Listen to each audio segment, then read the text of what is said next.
Perhaps we need some outside universal threat to make us recognize this common bound. I occasionally think how quickly our differences worldwide would vanish if we were facing an alien threat from outside this world.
Good evening and welcome to Spaced Out Radio tonight. My name is Dave Scott. We are so glad to have you on with us as we wrap up the week talking some Sasquatch in California. Researcher, First Nations, Bugs Mitchell will be here to talk about the legend and lore of this beautiful creature. Dirty Filth is here with another crazy cartoon. And best of all for tonight, if I can actually find the list. I don't even think he sent me the list. I don't know. We're just going to play it by ear. This is roll call. Kitty Caddywhack in the gold medal position. Race fan with a silver. Robert Lamont taking home the bronze medal tonight. Mel WD-40 is here, lubing us up for tonight's show, because you can always go into a show about Bigfoot nice and smooth when you're lubed up, and we appreciate Mel doing that for us. Lisa Smith and Road Flair, nice to see you both here. Necessary Dialogue. Michael Morris, the attorney at large. Good to have you here. Frankie B and K17 Odd, welcome. K17 Odd will be signing autographs after the show. Line up to the left of the studio if you don't mind. To the left of the studio. Be gentle. First time for K17 Odd. All right. Eternity Eternal. T-Bone, my man. How you doing, brother? Good to see you. Walter Kochabinski. Nice to have you here. As we continue on with roll call, Skip to my Lou, how are you? Good morning. Luscious Jules, how are you today? Nice to have you here. Fat Nuts, what's happening? Mama Catherine, mwah. I love you, my dear. I hope you enjoy this show heading into your weekend. You're going to have a lot of fun tonight listening in. I hope dinner was good for you too. I'm sure you made an excellent, excellent meal. I bet you did. All right. Ross Lambda, nice to see you. Kathy Evans, thanks for coming on in. Thurston Howell III is here. Thurston Howell III will be signing autographs after the show as well. Line up to the right of the studio, if you don't mind. To the right of the studio. We're kicking back on roll call here. Fast Hemi, nice to have you here. Shelly Heaton, thank you for coming on in. And number 48 in your program, starting on defense, from Stockholm, Sweden, Lars Jansson. There he is. Good to have you here, Lars. And let's move on here. Let's go next to Kurt M. Nice to see you. Hi there, Ann B. And who is next? Doug Shelby is here. The Doug Shelby has arrived, which means we can officially start this show. J Truthseeker, Millennium, my man. Nice to have you both here. Tim Mothman and his goatee. They are literally sharing duty tonight. All right, moving on down. Undead Jed, thank you for joining us. And who is next on our list here? Desert Rat, nice to see you. Sweet Donna C, thank you for joining us this evening. Hope you're in for a good time tonight. Algaray over on Twitch, 1,500 triceps extensions, 4 minutes. Even though he's exaggerating, it was 15,000 in 40 minutes. 15,000 in 40 minutes. Guy's jacked tonight. Arms are sore. Can't pick up a can of or a bottle of water, but that's okay. In the studio, I'm Hardcore on X. Nice to have you here. Paul Nicholas, good to see you. Operation Shutdown. Benno, how you doing? Let's get the radio side going. Hello and welcome to the radio and podcast side of Spaced Out Radio tonight. My name is Dave Scott. Thank you for joining us. Bugs Mitchell is our guest. We're going to get into California Bigfoot coming up momentarily. We are on roll call on our YouTube side, so bear with us. We're about 30 seconds away. Delilah, how are you tonight? Thank you for coming on in. And Morris, dressed up like Susan. It's a weird thing they got going on there. Hi, Susan. How are you? Nice to see you. Super Chat is open. It's a wonderful way to support what we do on this show on a nightly basis. And if you're a member, you can go and be like T-Bone and actually watch Secrets of the Forest. It is posted on our website. You get to watch it way before we launch it tomorrow afternoon at 5 o'clock for the rest of the world to see. You get to see it early. Nelson R., welcome to SOR Chat. Thank you for coming on in. Do me a favor, everybody. It's that time of the night where I ask you to throw your horns up. Let's rock.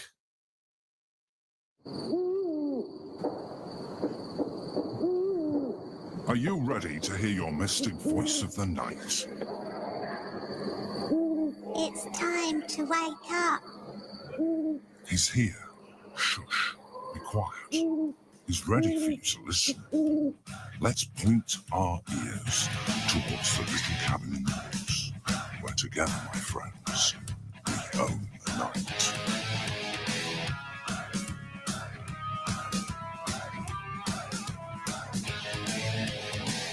It's time for Spaced Out Radio with Dave Scott. From the mountains of central British Columbia to you listening around the world, this, my friends, is Spaced Out Radio. I am your host, Dave Scott, sitting in the captain's chair of SOR headquarters.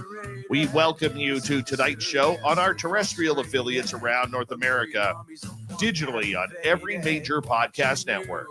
Our website, spacedoutradio.com. We have a plethora of features for you. Rock out to Bumblefoot, read the news wire, check out our swag as well. You can follow us on X at Spaced Out Radio, Instagram at Spaced Out Radio Show, and on Patreon in the Space Travelers Club. Tonight's show is brought to you by Chive Charities. Help make the world 10% happier by visiting Chive Charities today. You can find them on our website. We have an amazing show tonight. We're getting into the California forest. We're going to go look for Bigfoot. Bugs Mitchell is our guest tonight on the show. We're going to have some fun with him. Then in hour number 3, Swamp Dweller is here to kick things off. And I'm still not sure what we're going to do. We'll probably take some audience questions in hour number 3. Might go over what's going on in the UFO world as Age of Disclosure has been released. I have not seen it yet. I'm planning on seeing it the next couple of days. So we're just going to run with it. How about that? We'll see where it goes. We'll see what we can drum up. So let's get right to it tonight. Bugs Mitchell is a proud Native American, a steadfast follower of Jesus, and a lifelong student of stoic philosophy. With a degree in electrical and computer engineering from the University of California, Irvine, Bugs has spent over 35 years as a software engineer, merging logic with a deep reverence for the mysteries of the natural world. His combined background in science, faith, and an indigenous tradition gives him a distinctive lens through which he explores the unknown. As the creator of the popular Bugs Finds Bigfoot account on X, Bugs dives headfirst into the world of cryptozoology, UFO phenomena, and the unexplained. He shares eyewitness accounts, field observations, and theories on the nature of Bigfoot, ranging from infrasound encounters to interdimensional possibilities. A strong advocate for treating Bigfoot and other beings with respect as people of the wild, Bugs sees these mysteries not only as threats, but as invitations. His faith-driven curiosity challenges us to look deeper, listen closer, and consider that the unknown is calling only if we are willing to hear it. Let's bring him on in. Bugs Mitchell, thank you for joining us on Spaced Out Radio tonight. How are you? I am doing just fine. Thank you very much. It's a pleasure to be here. We're going to have some fun tonight because I love Sasquatch, man. I love aliens, but Sasquatch has really, really taken over my existence on the outside world away from this show. How did this journey all begin for you? Well, for me, when I was just a young kid, I remember. First of all, I was like deadly scared of like monsters, anything like that. I thought Godzilla was going to step on our house and destroy us. And, I was just scared of everything. And I remember seeing Patty on the Patterson Gimlin film one time on television, the old black and white TVs. And all I remember is I saw her walking there, and it just scared me so much. I was absolutely terrified of Bigfoot. So as a very young child, I was terrified. And that carried on all through my early years. I had an uncle who had seen him up in Northern California. He would talk about him. If they came on the TV, I'd kind of like, pull the blanket up and everything like that. So then that's kind of how it started off. And then when I would go hiking with my buddies in my later years, like my college years and whatnot, I was still kind of scared.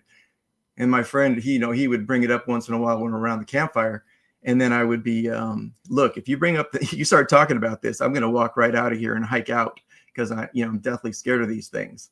But then I went through sort of a skeptical phase, and where, I just sort of like fell away from anything, paranormal or anything like that. Sort of fell into the skeptic crowd a bit. The James Randi thing, I'll give you $1 million if you can prove anything paranormal, all that kind of stuff. But then around, I'd say maybe 2010, thereabouts, I was like having a real hard time at work. And I thought, you know what? I wonder what's going on with the Bigfoot stuff. So I got onto Facebook, and then I realized, oh my gosh, there's all sorts of stuff out there right now, with lots of new videos, lots of evidence. And then I just went down the rabbit hole, of getting back into it. And so then I met a lot of folks on those Facebook community boards, and there was a lot of contention, a lot of fighting. So I kind of got into that with them, and met some folks, and then ended up in Northern California with a trip in 2014 where I had my own personal experience. Oh, nice. With Bigfoot. Yes. Hold on to that, because I want to get into that story in the next half hour. For you, there's nothing more that I love. I live in a community that has numerous First Nations surrounding us. Okay. And any opportunity that I get to talk some Sasquatch with these very good people is absolutely time well spent. Not only because I have this radio show, but because it's what I love to talk about. And I find it a very, very intriguing conversation if you could get the people to open up to you. Yeah. And that's what I try, because they are so used to, and I'm sure your culture down there is the same way, but up here, they're so used to being made fun of for the stories and the legends and everything. They're just like, I'm not wasting my time anymore. I'm not talking about this. You're going to waste my time. You're going to make fun of me. You're going to, eventually come up with something stupid. But the minute I break the ice by showing them a footprint that I have on my phone, or a photo that I have of a Sasquatch in a tree, okay, it breaks the ice real quickly. Let me tell you that. Yeah. How do you find the blend? You're a scientist. You are a spiritualist, believer in Jesus Christ. And you also follow your own legend and folklore. That's a trifecta that should not fit in the same glass, yet here you are. How do you find balance in that? Yeah, that's actually a really good question, and that does confuse a lot of folks. There's the folks who say like, well, you're a Native American, how can you believe in Christ? That doesn't work. And then, you believe in logic, and I'm a software engineer, I'm not technically a scientist, but I'm very in the technical realm, and lots of logic and facts and figures. And some of my colleagues, they find out I believe in Bigfoot and they look at me like I'm insane. So I guess they probably do think I'm insane, but then they figure I'm good enough at my job, so they keep me around. But the way I look at it is,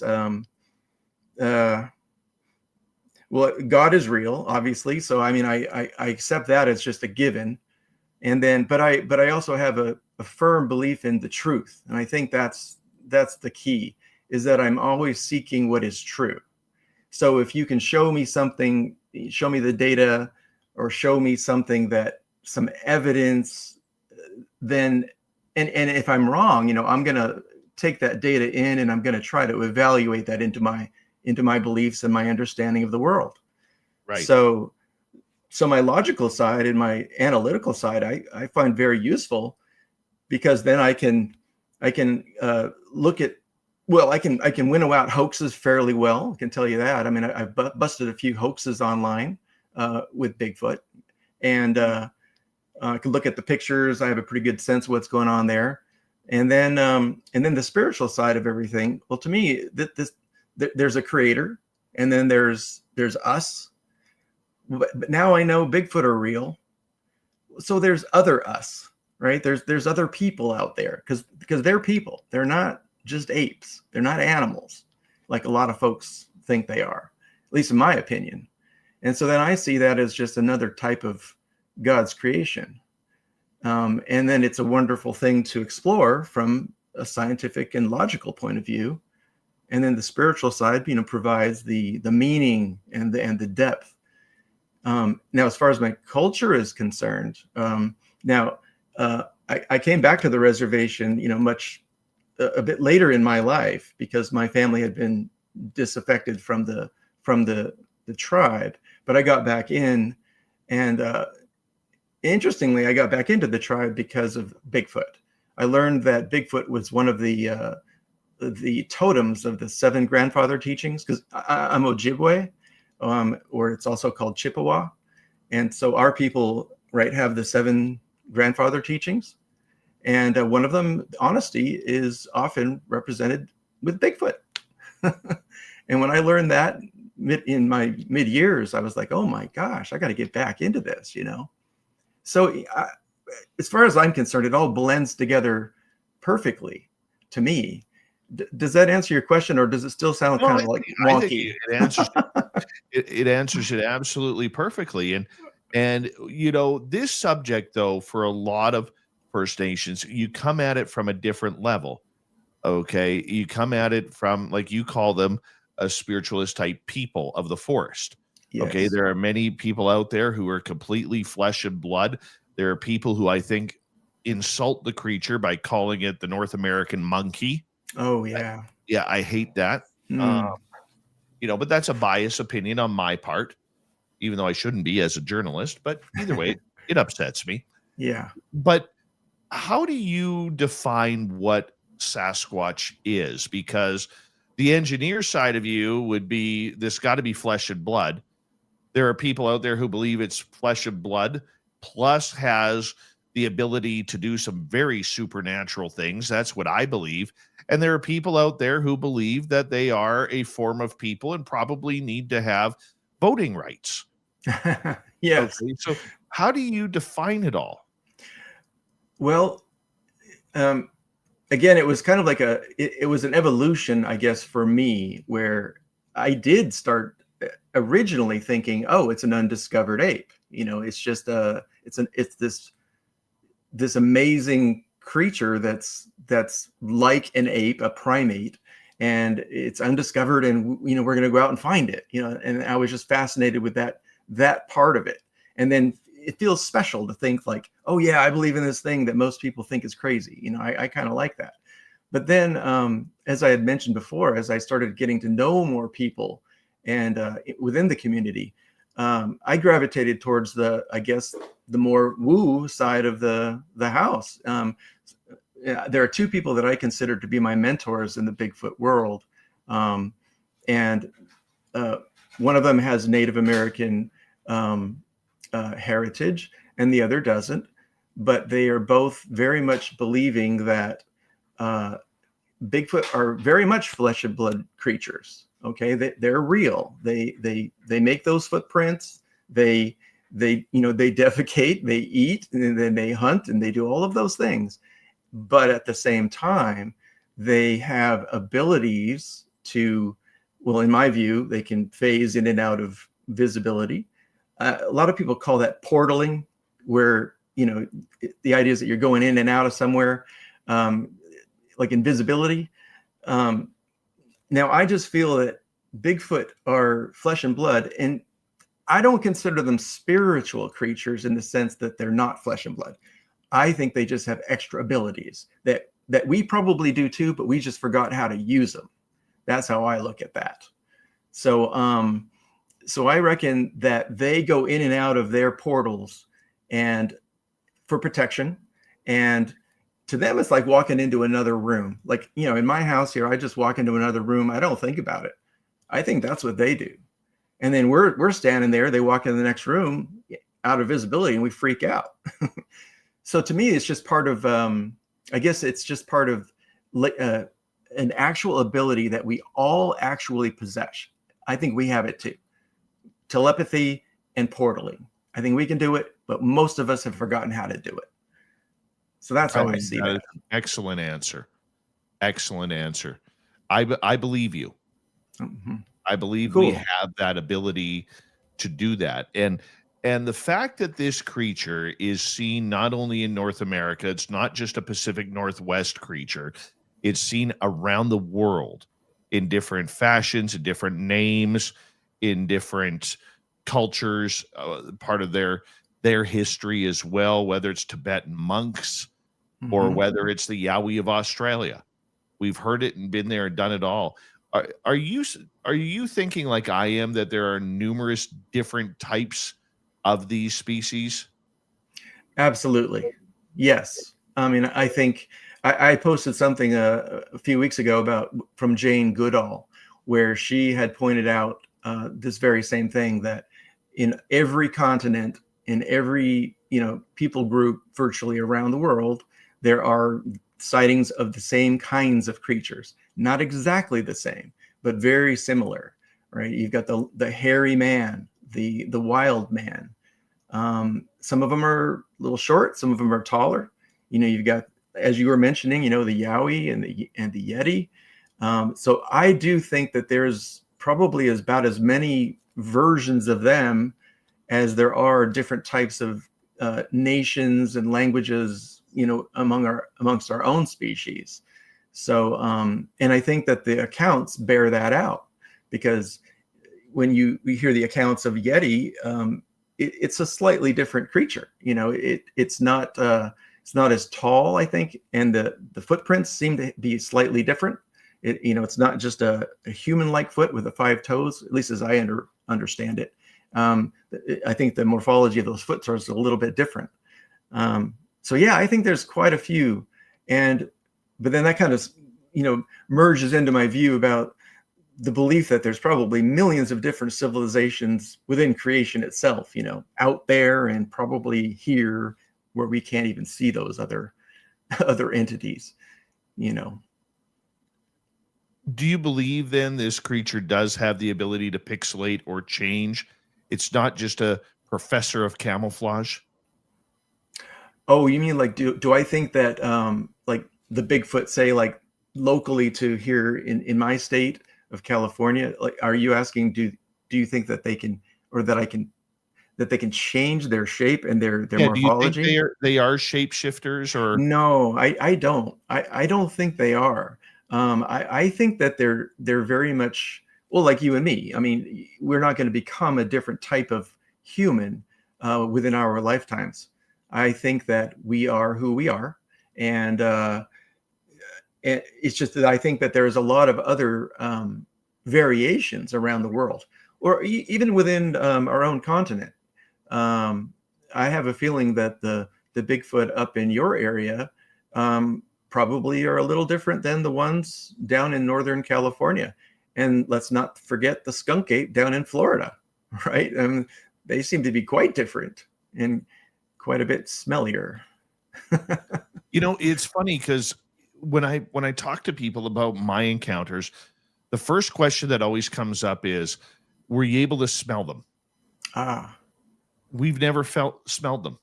However, here's a strange one for you. At one of our locations, the one thing that we do not have a huge population of in our forests is skunks. Huh. They're very rare to see, but near our gifting site at our one spot, it continuously has a skunk smell. We have no Ooh. skunk cabbage up there. There's none of the fauna or flora that would create that smell, and the smell moves around. Oh, there you go. That's interesting. Okay. Yes. So I don't know if that's them or if it's something else that we just haven't figured out. Because the one thing is, when a skunk sprays, that scent sticks around. Yes, It it doesn't does. move. It's not going at one point, you see it at point A, and the next time you go by it, it's over at point B. That's not how it works with a skunk. Right. It's contaminated. That's right. So it's very interesting. And my buddy Mark, who I took up there, and I was going up there with my buddy Tim quite a bit, and then I had to bring my buddy Mark up there, and I was telling him about this, and we caught a whiff of the skunk smell.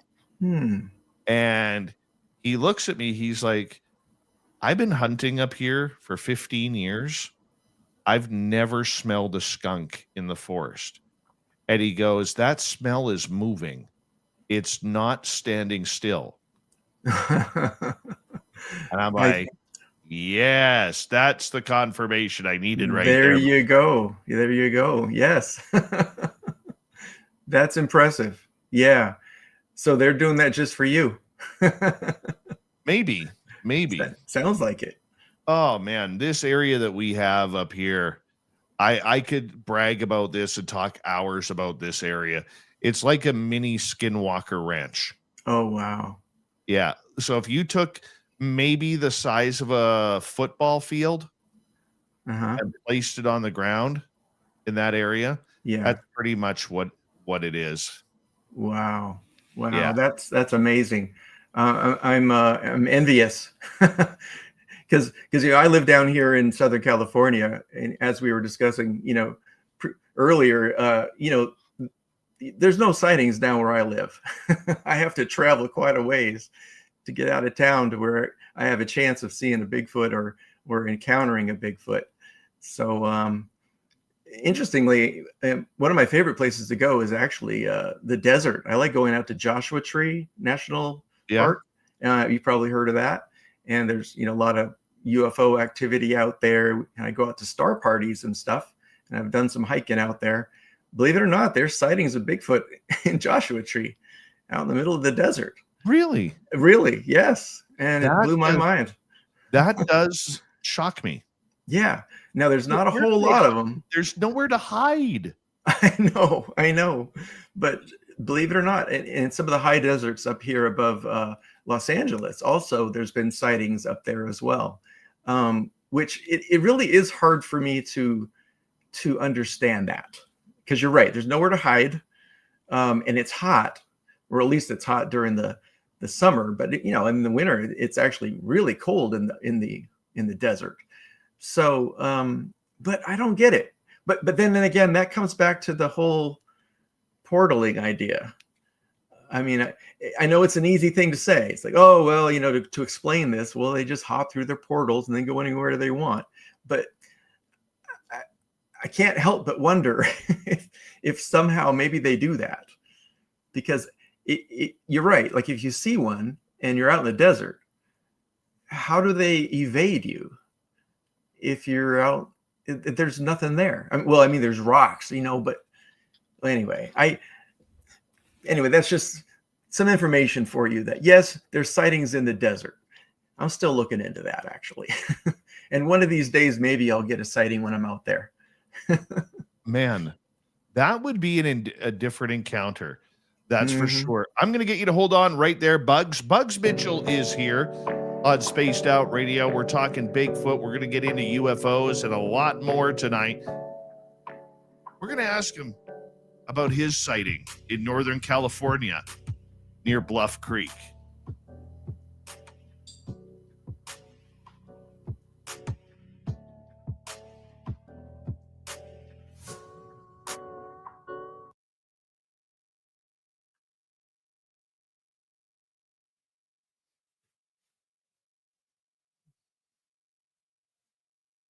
All right, my man, we are clear. Great Okay. start. Great start. Oh, good. This is the stuff I love, man. Yeah, me too. Yeah, this is good stuff. You having fun? Oh yeah, this is great. I could talk this all night long, man. Same here. The People- only time at my area where we got scared this year was we believe that we were being lured into the forest at one point by either a skinwalker or a wendigo. Oh yeah, that's you definitely need to watch out for that.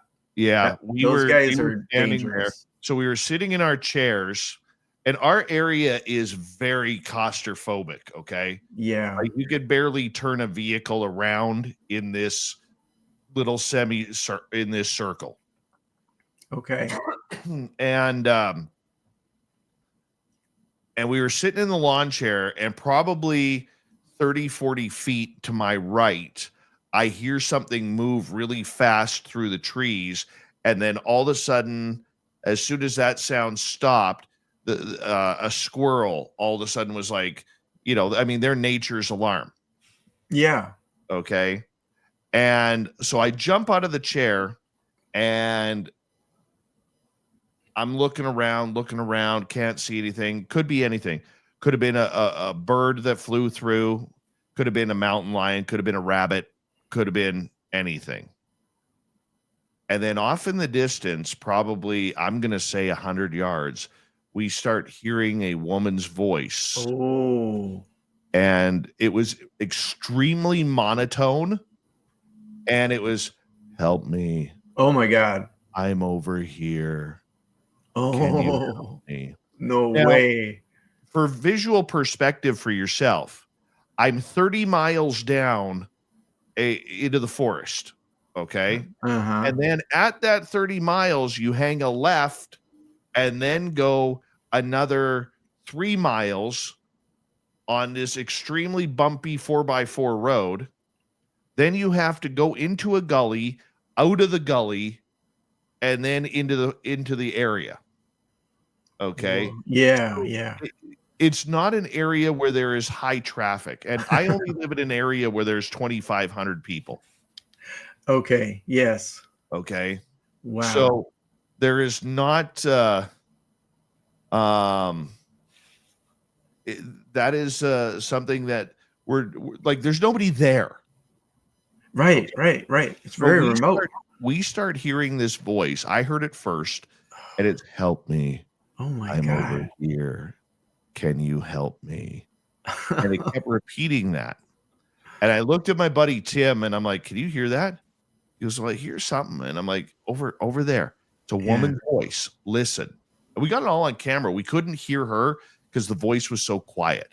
Too bad. And then he starts picking it up, hearing the exact same thing I'm hearing. So if we're at high noon, this thing is at about 4 o'clock. Okay. Okay. Yeah. So I said to Tim, I said, "We're not going over there, man." I said, "That's not human." Yeah. I said, "If we go over there to see if that's a person, we're not coming home." Smart. And then the voice started to move. And it moved from 4 o'clock up to 3 o'clock. Uh-huh. And we walked up the trail, maybe 60 feet. We weren't going further than that. And we could hear it, "Help me. I'm over here." And then it got weird. Okay. He goes, "I love you." What? Yeah. Oh my gosh. Yeah. And then immediately turns into a man's voice. "Help us. We're over here. That is, Us." dude, that's borderline demonic. Yeah. Oh, dude. And then so we went back. We do the Estes method with Tim, who gets a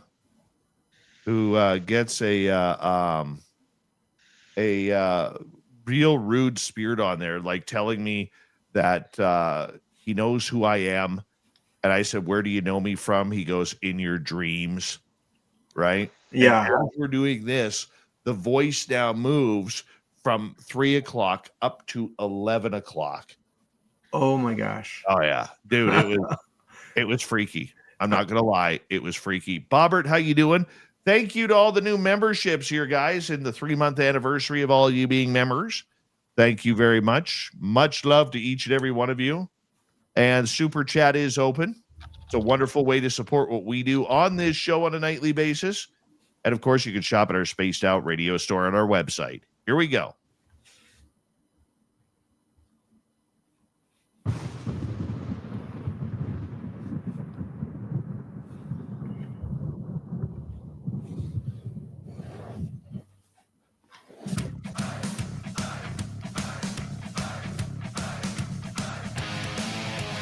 Here comes the second half hour of Spaced Out Radio tonight. My name is Dave Scott.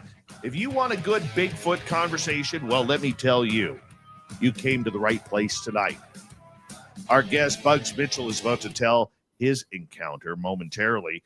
But before we get to that, we're going to remind all of you that our archives are always free. You can catch them on YouTube or any major podcast network. Our website, spacedoutradio.com, we have a plethora of features for you. Rock out to Bumblefoot, read the news wire, check out our swag as well. You can follow us on X at Spaced Out Radio, Instagram at Spaced Out Radio Show, and on Patreon in the Space Travelers Club. Bugs Mitchell is here tonight on Spaced Out Radio. We are talking about Sasquatch. He's out of California. He's very involved in social media, talking about this beautiful subject that we call the phenomena, not the paranormal. The phenomenon. You can check him out on X at Bugamus, as well on Tumblr, bugamustumblr.com. Check it on out. Lots going on. Bugs, welcome back, my friend. Thank you very much. Now, one thing that I love hearing on this show is personal encounters. You've had a personal encounter. Mm-hmm. Took you a while. You believed in Sasquatch for a long time. Tell us about the day leading up to this. What happened? Okay, well, I was up in Willow Creek camping with the Bigfoot community in 2014. It was an online group that had gotten together and was going to do a camp out. And so there was an upper camp. Well, Willow Creek is, several miles away from Bluff Creek, where the Patterson-Gimlin film was shot. And so that's up past the Hoopah Reservation. It's north of Willow Creek along the Highway 96, which is also known as the Bigfoot Highway in Northern California. So we were camping down in Willow Creek. And so my friend Deb and another friend Deanne and myself decided to hop in a Jeep and go up to the upper camp, where some of the other folks from the community were up in the Bluff Creek area. So we drove up there together one morning, got up, and then we arrived at the upper camp, I'd say probably midday. And so up there, there was probably about another, probably about 5 people that were up there already camping, and they'd been up there a few days. And some of them had actually had some sightings up there at that time. And so we got up there that afternoon, and I started having a look around just by myself. I walked a little further away from the camp. And by the way, it was just us. I should point out, this is extremely remote area. It's probably about 1 or 2 valleys over from Bluff Creek. And it was, and there was like a lot of fire access roads that would get you way deep into the forest, and you had to drive quite a ways to get there. And so I took a little walk off by myself, and I started hearing some tree knocks, and I thought that was very curious. Now, it was breezy that day, and so these big pine trees will kind of sway in the wind, and I'm thinking, my analytical side, it's like, that's just the tree popping, that's not an actual tree knock. But I wasn't sure. So, I documented that a little bit on my phone, and then I meandered back towards the camp. And when I'd gotten back, I heard from 3 of the ladies, my friends, Deb and Deanne, plus another lady that was visiting from England. And they had taken a little walk in the other direction back along the fire road away from camp. And they reported that they were hearing these gumping, grumping sounds. And it was a very deep, low frequency type sound. And they were saying it sounded very much like and it was almost like thumping within their chest. So they called it grumping because it sounded like a thump and between it's kind of like a thumping, grumping noise. And then the English lady mentioned that because she had been in Africa and seen real gorillas. And she said, that sounds just like a gorilla to me, which I thought was very interesting because, some of the larger apes have wind sacs, I believe, in their chest cavities that allow them to produce infrasound. Right. And it's speculated that they use this to communicate across long distances through the forest. Anyway, so it was very curious that they were hearing these things. And so then that was the first afternoon there. Now, that evening is where I think it got kind of interesting in the sense that we were around the campfire, and then we weren't getting a lot of action, right? So we were whooping into the forest. You know how you sit there at the campfire and you go whoop, and you try to elicit a response. We had these little clackers, wood clackers, and we had the night vision and all that stuff going. And there were I'd say about 5 of us around the campfire there. And around 2 a.m., I'm sitting there thinking, gosh darn it, I came up all this way and nothing's really happened, and I was feeling kind of disappointed. And I stood up to get some more firewood. And all of a sudden I hear this. It was just like this. It was whoop. It was like a spoken word. It wasn't a whoop like an animal would make a sound like a whoop. It was pronounced. It was almost mocking us, like saying, like, you're whooping at us into the forest like we're a bunch of apes. Here, let me just whoop right back at you. That's how it came across to me. And I turned around and I looked at the folks around the campfire. Their eyes are bugging out of their heads. I'm looking at them going, did you guys just do that? Are you messing with me? And they're just dumbfounded, and they're pointing off across the creek, into the darkness. It came from over there, and I'm like, that's amazing. And then right when that happened, my friend Dee, she was sitting there around the campfire, and she jumps up and she says, oh my God, they're behind me. They're cooing. I can hear them cooing from behind me. And she freaked out. And so her and Deb were so scared that they went to bed. They slept with their boots on. They were so scared. I was like, hey man, let's go down the road and maybe we can get some contact. So I was ready to go out in the middle in the dark with not even a flashlight. I was going to go looking for them. And they were like, Bugs, get back here. I'm like, what? It's Bigfoot. And they were like, there are bears out here. And I was like, oh, okay, you're right. Okay. So then I came back. So now that, to me, that was pretty eventful because, I had never heard anything like that before. And obviously I came up looking for Bigfoot. Now the next day, if I can move into the next day, I decided, along with Deb, myself, and Deanne, decided to go down that fire road together again. So we set off down there, and this is in the morning. And then I started hearing the gumping noises.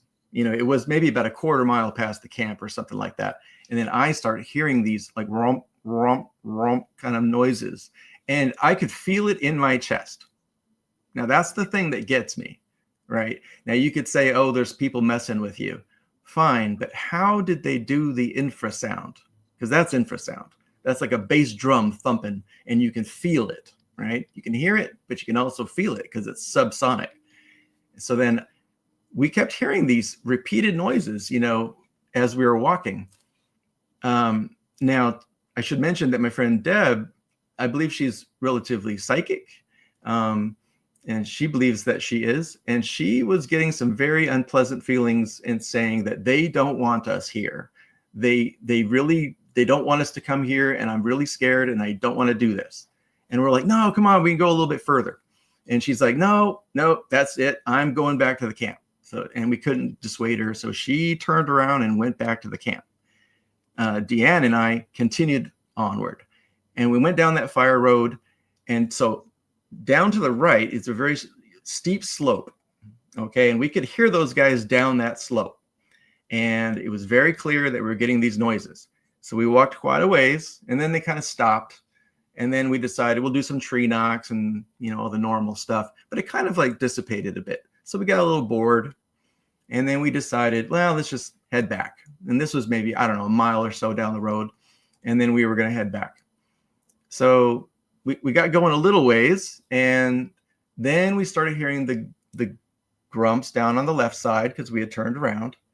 But then all of a sudden we hear this roar and a howl, this long protracted roar from the upper to the right of us and up a very steep slope.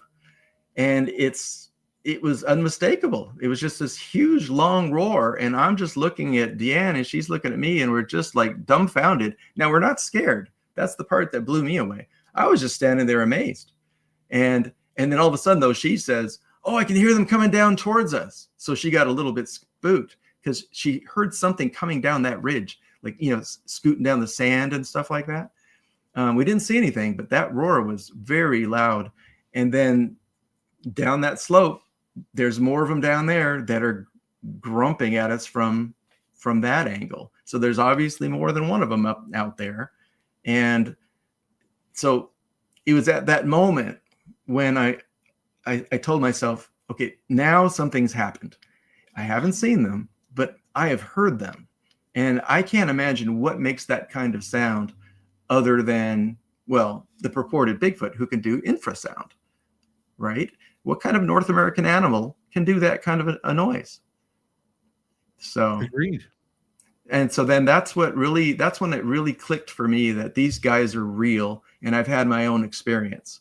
Although I must say, you kind of tend to deny it when it's happening. It's like your mind is telling you this didn't really happen. I think there's some sort of a reflex that almost makes us want to forget what we've experienced. What did the roar sound like? It sounded like if a guy was just going "Rah!" like that, but then it went into kind of a lower kind of so it was a combination of those two kinds of noises. And I would say it went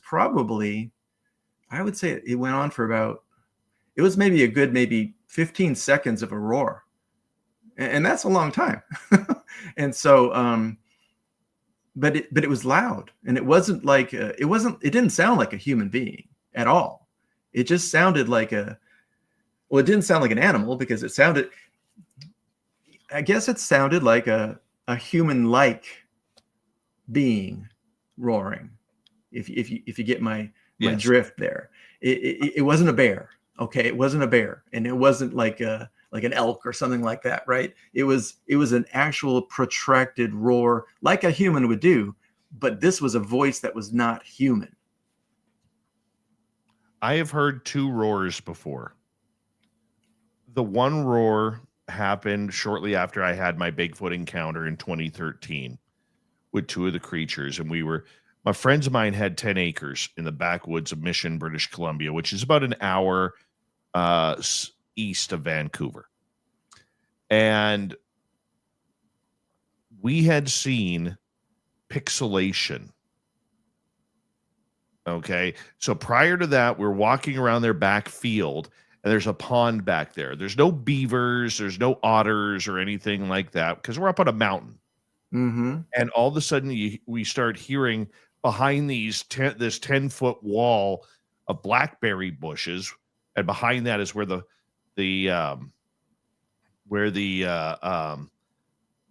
of the ponds on the property is. And we start hearing splash, like somebody is taking a 2x4 to water. It's not like a rock going in. That's a different sound. Yeah. Okay. And so we walked towards the house, the back of the house. And we get to the back of the house. We go about halfway down the house. The house is like a small 1,200 square foot cabin. It's a log home, tiny, only 2 bedrooms, very tiny. And as we are walking towards the middle of the house, I turn and look because I felt we were being followed. My friend had this old cherry tree in the back of his property. And all of a sudden, it was like from the base to about 10 feet up on that cherry tree, it was all pixelated, like television when they pixelate your face. Oh, yeah. Yeah. And it was pixelated from the ground up. What? And the funny part about it is only 2 of the 4 people saw it. So me and another person saw it. The other 2 could not see it. They got frustrated. We kept walking. We got to the front of the house, and right by that cherry tree, we got roared at. Whoa. Okay. And that roar was probably 5 to 7 seconds long. But here's the interesting part about that roar. The way they kind of lived on the mountain, they lived on a lower shelf, and then there was a hill going up. Every animal around there echoed. The goats, the horses, the cows, the ducks, or no, ducks don't echo, but these, dogs, okay, their voices carried. Yeah. Okay, and echoed. This did not echo off the mountain. Oh, that's interesting. No. That's one of the first things. Mine, like when it happened, we were all like, let's get in the house. Let's get in the house right now. Yeah. That is so interesting. Yeah. And the second roar that I heard was at our spot in 2023, right before we had a UFO encounter and an alien encounter in the trees. We had heard that 15-second roar, but it was only one pitch. It did not fluctuate up and down. It was like one pitch, and then it kind of died off. Interesting. Yeah. Wow. When you mentioned the first roar that you mentioned did an echo, I mean, I couldn't help but think about like orb sightings, and they say that the light that shines off of the orbs doesn't shine on things around it. I couldn't help but think about, could this Bigfoot have been roaring in a fashion where the sound waves are somehow controlled, like the orbs, the photons coming off of those orbs apparently don't travel like normal photons, right? And that sort of lends or gets us back into the discussion about paranormal, and then do they have special abilities, kind of a thing. I'd never heard that before though, about the echo. No, there's no echo. I find that very intriguing. It's something we would have never noticed about the echo unless we were where we were. If that makes sense. Yeah, right. Because you knew that was a trait of that particular area. Yes. Oh, I see. Yeah. Like you could yell into the hills, hey, and you would hear off the mountain, hey, hey, hey. Yeah. Right? And this did not echo. That's the first time I've ever heard anything like that. You're blowing my mind, and I think that's really cool. I'm gonna have to be looking into that some more now. Probably gonna be posting about this. Well, if you rewind in your brain, because you were in an area where there was creeks and valleys. Yes. Now go back to that sound and just listen to it in your brain again. And did it echo? No, it definitely didn't. No. And it's probably, if I have a correct understanding of the area that you described, there should have been an echo. Interesting. It never occurred to me. Wow. So that's pretty cool. Hey, there were a couple other things that happened. You want me to tell you a little bit about that real quick? Before the break. 5 minutes? Yes. So I wanted to say that I definitely heard some tree knocking when I got back to camp. Oh, and another funny thing is when I got back to camp, or when we got back there, we spoke with Deb, the one who had turned away and didn't want to go with us.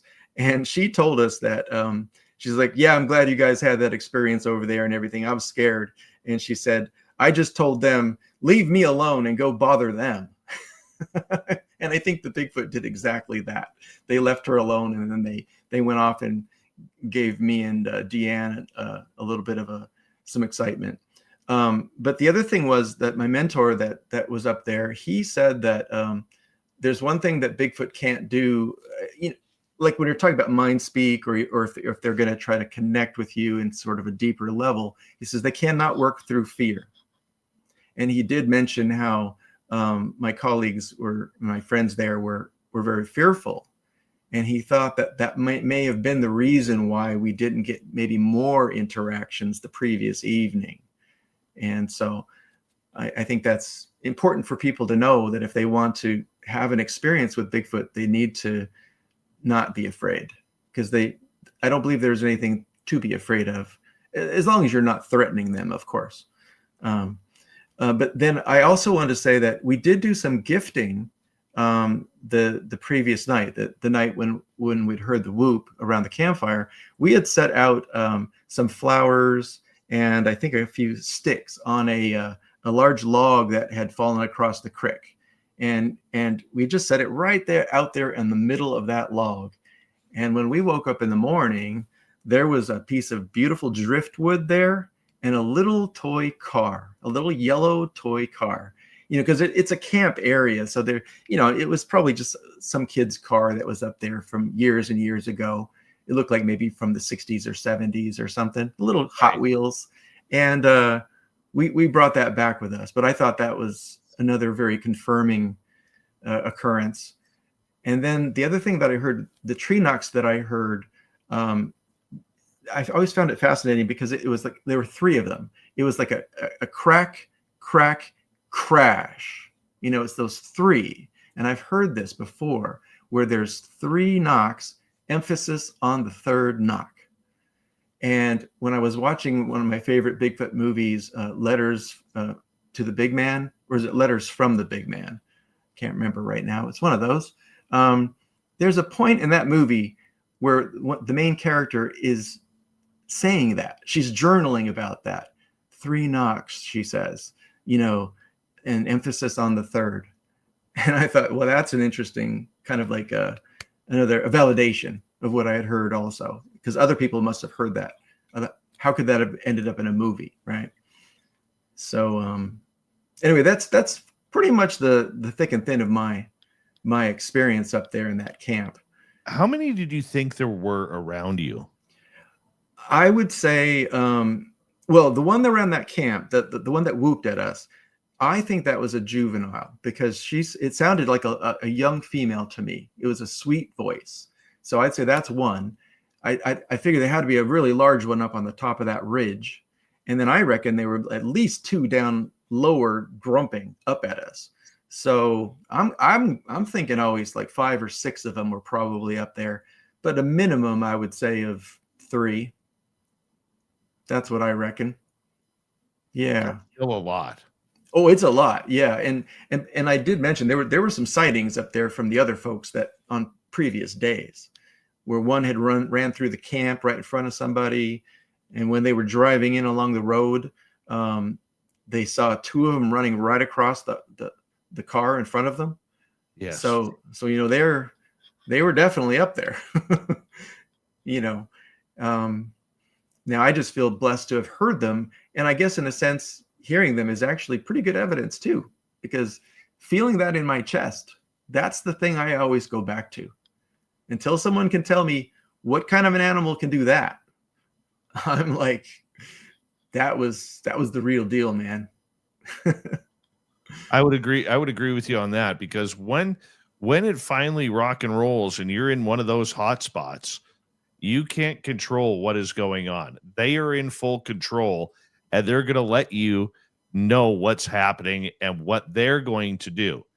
And yes. It's not, I found that most of the time, the only reason why we're scared is because we know they're bigger than us. Very rarely will you get a situation, especially on the West Coast, where these creatures are actually there to harm you. Right. I think that's exactly right. I'm going to get you to hold on, Bugs. I got to tell you, man, I am having just a blast with you tonight on the show. And we're going to continue this amazing conversation about Sasquatch, UFOs, aliens, and so much more. Bugs Mitchell is our guest. He's back for hour 2. This is Spaced Out Radio with host Dave Scott.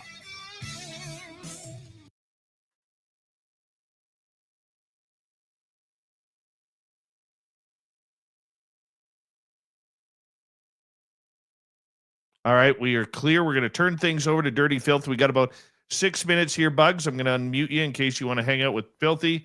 Hey, Entertainment Extreme, nice to see you, my friend. And who else jumped in here? Down to Earth, nice to see you. And I think we are caught up. There you go, Dirty. All yours. Oh, Dave. Hello, Dirty. Hello, Buzz. Hey, Dirty, Mr. Filth. Yeah. So this is my accomplice and I, Las Vegas, we're doing our run for the Ths BUGS. This is the one I'm going to use for the Bigfoot session. He's got his Bigfoot's got his pile of snowballs ready for the people going up on the hello stargazer.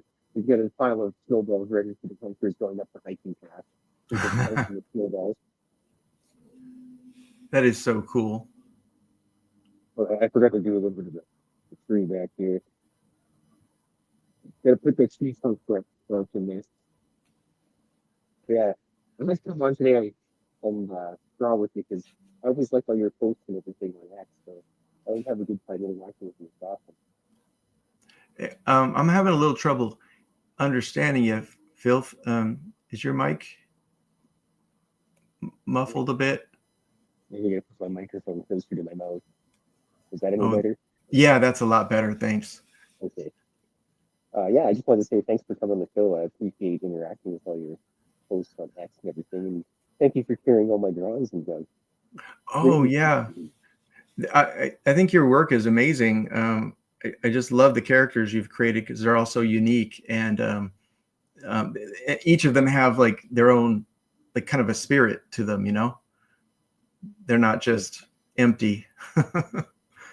They do have a, like, for instance, my Bigfoot, he just kind of spends his time most of the day in the woods. And then on Fridays, he goes to, there's a grandma that lives near the city in the woods. And he always brings berry pies. And every Friday, he goes there and steals one of the pies off of her windowsill, which I'm pretty sure that grandma makes an extra one just for him. Not confirmed, it's just a theory I have. Then he eats it on the way to the space bar, and he goes to the space bar and hangs out with his friends at the space bar. He usually plays pool with the Mothman. Cool. And I've seen some of that in your book. Yeah. You were talking about different, like Bigfoot and everything. And you got the second book, obviously, but a lot of people haven't seen it here. And I did. I have one thing in here where it's. I have to get past it. Yes, here's Sasquatch, which is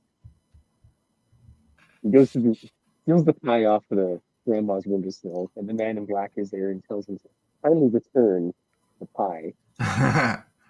And then, as usual, the man in black runs out of power because I think man in black is actually like a closet smoker. Okay. So he's in the smoke after all. He gets all tired and lazy and everything. And anyway, Bigfoot does the nice thing. Brings them, puts them on the side of the road, and then UFO handlers bring the man in black back up into space. That's cool.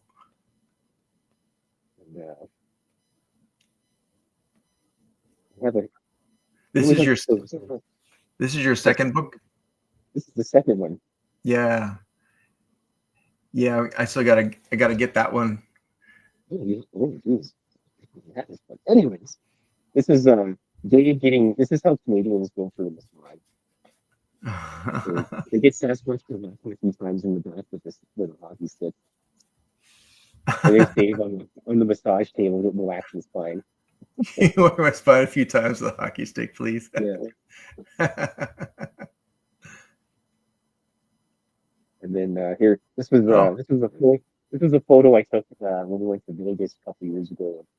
Dave and Sasquatch playing. Yeah, there we go. Yeah, and he's grunting. It's like, man, when you mentioned about the grump noise, I always chuckle because my cat Whiskey, she's my oldest cat. I call her like grumpy old bag. I Oh call her yeah. Whiskey because it sounds like she's been smoking cigarettes and drinking whiskey. Getting really raspy, And I Uh-huh. was like, oh, and then my cat did up in the middle of the forest. Yeah, it's Hello, dirty. oh, dude. Okay, we're gonna go get a cat snacks. You guys have a wonderful night. I shall see you guys in the future. And once again, Bugs, thanks for Hey, the dirty. opportunity. Before you leave, your new intro is in there for tomorrow. We'll have a look. Okay, have a good night, gentlemen. Okay, right, buddy. thank you. All right, Dirty Filth, everybody. He's amazing. We love him. We love him around here. Love his work. Isn't that fun? Yeah. Blue Cruz, how you doing? Nice to see you, buddy. And who else is here? We are still waiting for our first super chatter of the night. Thank you to T-Bone for the memberships, and thank you for all of our 3-monthers. Shelly, thank you for becoming a member for a month. And yes, all of our new subscribers, do us a favor, hit subscribe, ring that bell. You could shop at our Spaced Out Radio store. And remember, after this show, if you're bored, if you're a member, you could go watch Secrets of the Forest story time. So make sure you check that out. And here we go, everybody. We're coming back in 3 seconds.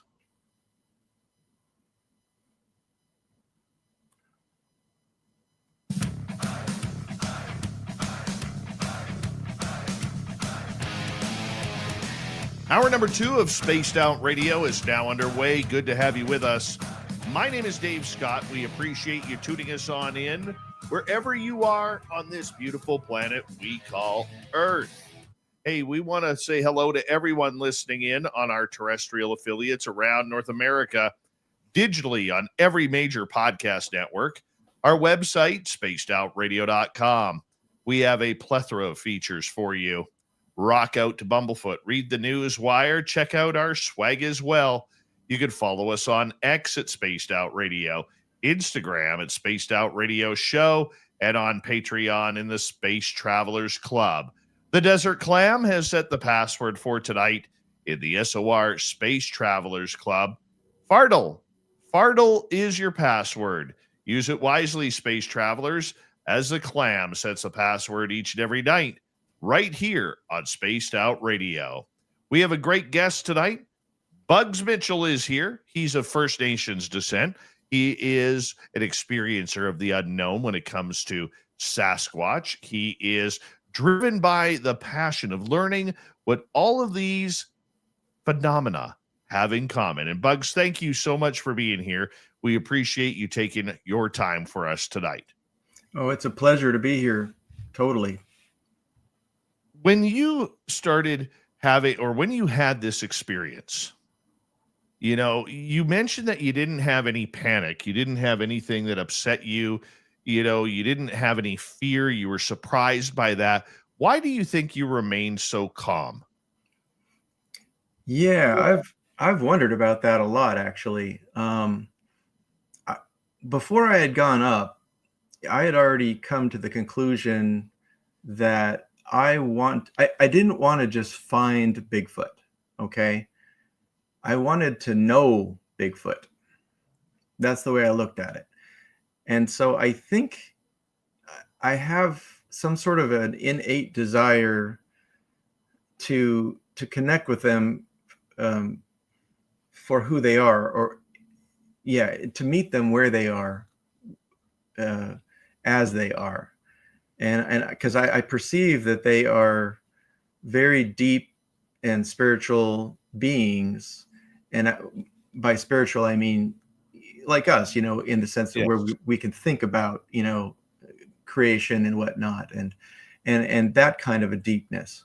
And I didn't have fear because I had, you know, it's not like I couldn't prove to you that they couldn't hurt me. I mean, maybe I should be scared of them in the sense that they're massive, right? I mean, you look at the Patterson-Gimlin film and you can see the size of the body that you're dealing with there. I mean, you would have no chance against something like that. But I had no physical fear of them. And I think it's because of that. I think it's because I somehow just intuitively know that they don't have any desire to harm us. But it runs so deep because you see, I wasn't really thinking that. It was just, I wasn't scared. And it still kind of amazes me, I guess. But then when they mentioned, Bugs, there's bears out here, that got my attention because I know how bears act. You know, you got to be careful with a bear. But the Bigfoot, I just felt they're us, but they're maybe more us on a deeper level. And my First Nation, culture says that they're our eldest brother, our eldest relative. And it's sort of like a protector of the forest, and someone that will help you find medicine when you're in the forest looking for, from a Native American point of view, medicine like herbs and whatnot. If you go there respectfully, that they will help you find it. And if you're lost in the forest, they could help you out. And of course, that's all predicated on respect. And in the Native American community, respect is pretty much, it's not maybe the highest thing, but it's pretty near close to the highest trait. We need to respect ourselves and respect others. And so maybe it's partly that too. It's just that sense that they are a relative of ours and we need to connect with them on that level, rather than adversary or monster, So we have never in our locations felt scared of them. Okay. What we have found is at times they will all of a sudden give us this telepathic feeling that, okay, guys, fun time is over. It's time for you to go back to your base camp. Or if it's late enough, we'll get that feeling, okay, guys, it's time for us to go home. We've had enough tonight and we got to go do our thing, whether it's hunting or sleeping or whatever it may be. They kind of give us that feeling that we've worn out our welcome in a peaceful way. Mm-hmm. And we take the hint and we'll say to them, thank you very much for your time tonight. I communicate with them, as silly as this may sound to people listening. I communicate with them the exact same way as I would, saying goodbye to a friend, that maybe you go out for dinner one night and you're, okay, guys, we're going to get going now. Thanks for dinner tonight. We'll see you later. And that's kind of the way I am with them out there, Yeah. And the other thing I learned that I wanted to ask you, we in our area, we pressure them a little bit, but we don't chase them. You see a lot of people on YouTube or television or documentaries where they're wearing camouflage and they're trying to run them down and run into their territories and all of this kind of stuff. The best advice that I ever figured out and that I've tried to pass on, I'm curious your thoughts, is they are so curious. You don't have to do anything. Uh-huh. You just need to sit there. Uh-huh. It's boring, but you just need to sit there and they're going to come to you. Have you noticed that as well? I believe that's how it works. Now, like I said, I've had limited personal experiences, so I haven't gone out and sat in a lawn chair for a whole day and had them come to me. But when I was up there that one time, obviously they did come to us. they approached us.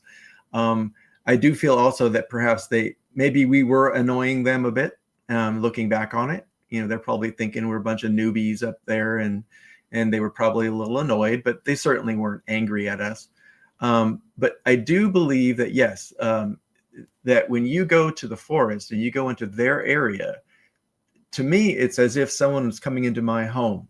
If you come into my living room, hopefully you're going to be coming in and you're respectful and, friendly and whatnot. You're not going to be, running through my carpet and knocking things over with all of your boom mics and your equipment, trying to record me and whatnot. I think it's profoundly disrespectful sometimes to go through the forest in that manner. So yes, I think that if I were, actually, I do plan to do this when I get a chance, I'm going to get a lawn chair. I'm going to go out into one of those locations and I'm going to have my Kindle or my iPad or whatever, and some snacks, and I'm going to sit there and relax, and I'm going to communicate with them. And just like you do, and by the way, I don't think that's silly at all what you said. I think that's exactly right. You speak to them just like they're there and just like they're your friends, and they can hear you and they understand what you're saying. And I do believe that they're telepathic, so you probably don't even have to say it, but it doesn't hurt. But yes, I think you'd sit there in that chair, and if they want to, they will show themselves to you, or they'll just come and connect with you. Maybe they'll save the sighting for another time. But yes, I think that's the right way to do it. And I don't like seeing these shows with the people crashing through the forest. I really wish they wouldn't do that, actually. But it's a free country, right? Well, we also have people running around calling them monkeys. That's not cool. I don't like that. I just watched the Ape Canyon show that just came out. Was it just today or recently? Have you heard about that? I've heard about it. I haven't had the opportunity to watch it yet. Okay. Well, it's very good, by the way. I recommend it. But the way it started off when they were telling the story, and it was all about these mountain devils, because they're kind of telling it from the miner's point of view, and they're kind of making it a little bit dramatic, where they're referring to these Bigfoot as mountain devils or devils. And the first thing they do when they see one is they shoot at it, And I'm like, really? It's no wonder that, they reacted violently if that's the first thing you're going to do to them, but that's just like calling a monkey and stuff like that. These are people. It's disrespectful. And now, I understand people maybe they wouldn't be this way if they really understood that they were people. I mean, they would treat them better, probably. But I think maybe, I don't know, maybe, I guess you're always going to have bad people, right? That will try to go out and bag one just to make money or whatever. But go on. What about the thought that you don't see Bigfoot allows you to see it? Yeah, I think that's true. But the first thing that comes up on my mind, though, is about Patty. I never understood when Roger and Bob, snuck up on Patty. Did she let them see her, or what was that about, right? Because I do believe that they are in control, and I do believe that they let you see them when they're ready, right?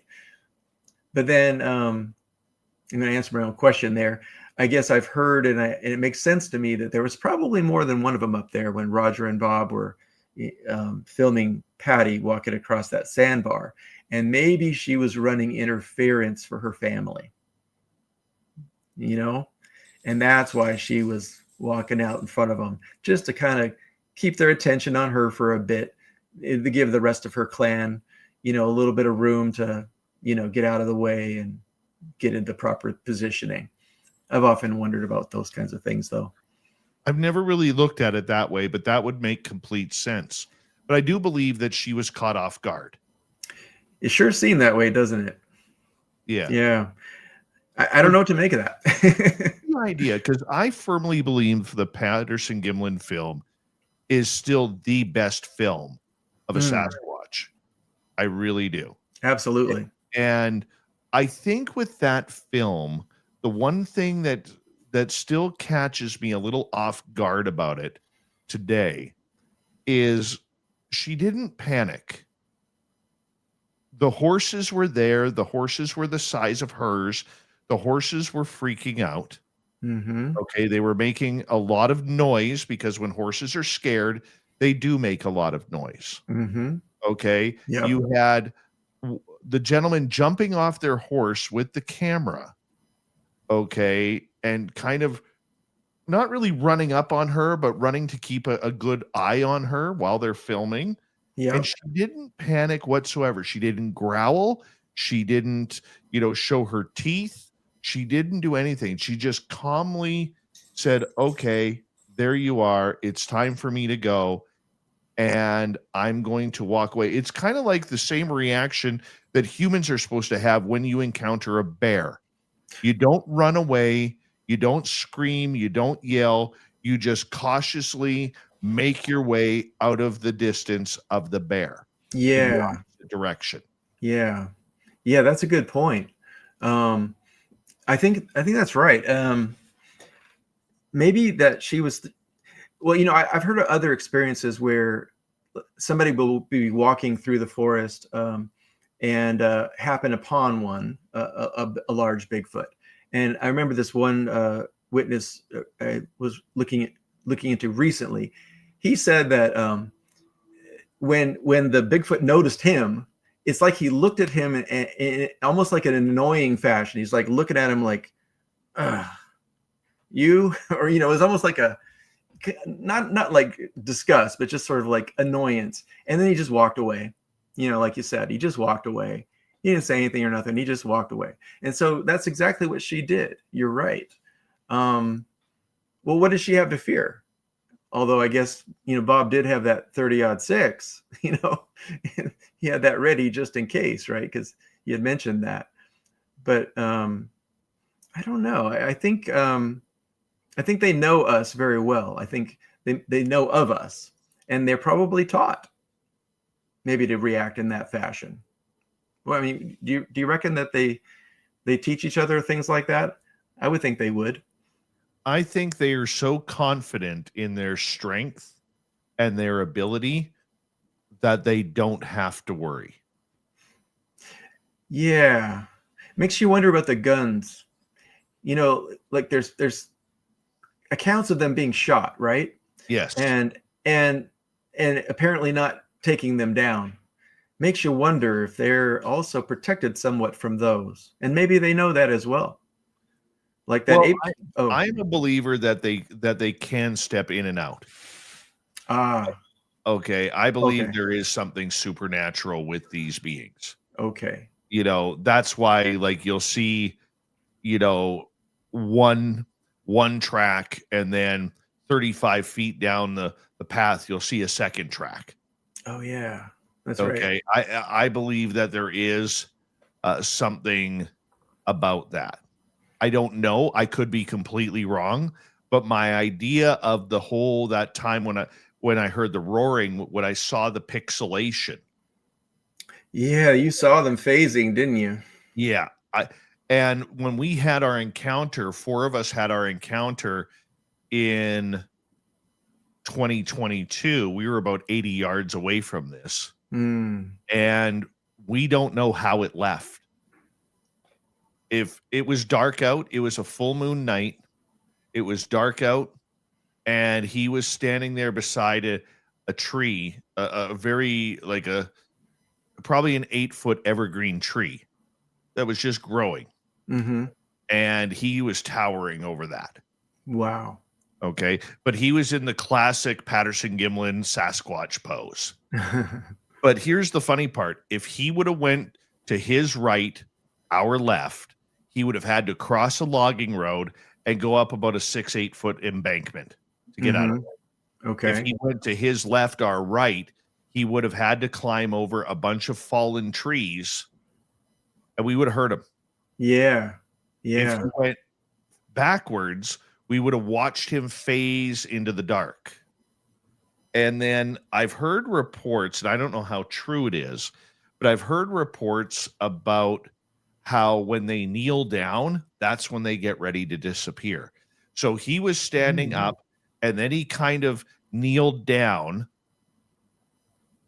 and then poof, he was gone. Because if he came forward, we would have seen him. We don't know how he left. Well, I certainly believe that they can do that too. I mean, I really do. And so, yeah, maybe that's how they avoid being harmed by like weapons and whatnot. Either that and combinations of maybe very thick skin, literally thick skin. But I know people who've seen them, phase in and out of visibility as you're describing. I have one friend who has a picture of one that is partially visible. Oh, It wow. it looks just like, if you, in Photoshop, if you took a figure and you just kind of like change the opacity and it just sort of like fading about halfway out. So I do believe they can do that. So I'm with you on that. But I have no idea how that's done. Right.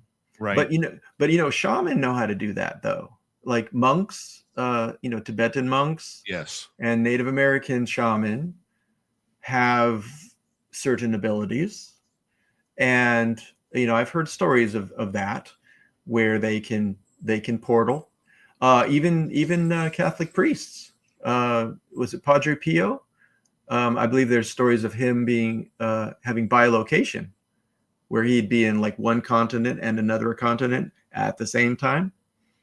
So I mean, and then monks and Buddhist monks can float. So, or at least certainly this is the claim, and I believe those things. I didn't used to. I do now, and so that tells me that it's not something that just Bigfoot do. And it goes back to that thing where I think we all can do it. It's just that we've forgotten how. And one of the things that my mentor had mentioned, one of my mentors, and he has an excellent quote where he says one of his teachers, his Bigfoot teachers, told him that he said that we've spent all of our time adapting ourselves to our environment, we Bigfoot, and you humans have spent all of your time adapting your environment to you. And I think that that's very interesting because we have all this technology. We can communicate with one another. We're doing it right now through our technology, you and I. But Bigfoot can mind speak. So why would you need all this electronics to do it? Well, we just went different paths. We went towards tech and they didn't. And it's not like we can't do it. We can't do it. They do. It's just that if you don't use it, you lose it. Our muscles have atrophied. Our ability to do mind speak is atrophied. That's what I reckon. And the 2 same minutes to go before we have to go to break at the bottom of the hour. Bugs Mitchell is our guest tonight on Spaced Out Radio. We're going to get to audience questions in the next half hour, but I kind of want to end this segment on this. Do you believe there is a connection between UFOs and Sasquatch? I definitely do believe that. I think that with all of the accounts of orbs and Bigfoot in the same or very close vicinities and also in time, I think that is a strong indication of that. And so I don't think that some people say, oh, Bigfoots are aliens or that they were genetically engineered by aliens. I'm not sure if I agree with that, but I think somehow the orbs, maybe not like the gray alien type connections, but the orbs, I consider those UFOs. So I think that they're somehow connected with Bigfoot. And perhaps that's another form that they can take, right? Maybe they can, sometimes, people will see orbs and then they'll see a Bigfoot. So maybe when they portal or when they transform, maybe that's one of the ways that they do it is through these lights in the sky. So I think it's a very fascinating possibility, and I certainly think that that is a connection. Yes, 100%. Well, on that note, we're going to get you to hold on right there. Hard to believe we're already an hour and a half in with our guest tonight, Bugs Mitchell, and we're going to have him for another half an hour. What we're going to get into is we're going to get into some audience questions here because there's some great questions building up in our YouTube chat room, and then we're going to pass them along, Bugs, as well. So I think it's going to be a lot of fun in the next half hour. This show's moving on very, very quickly. I'm having a great time. I hope you are too. The second half of Spaced Out Radio comes up right after this.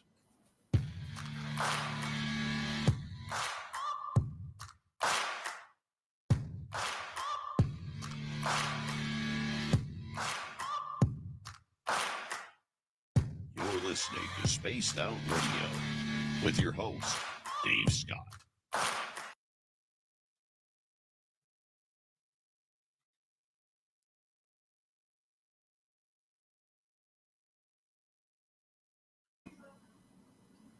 All right, we are clear.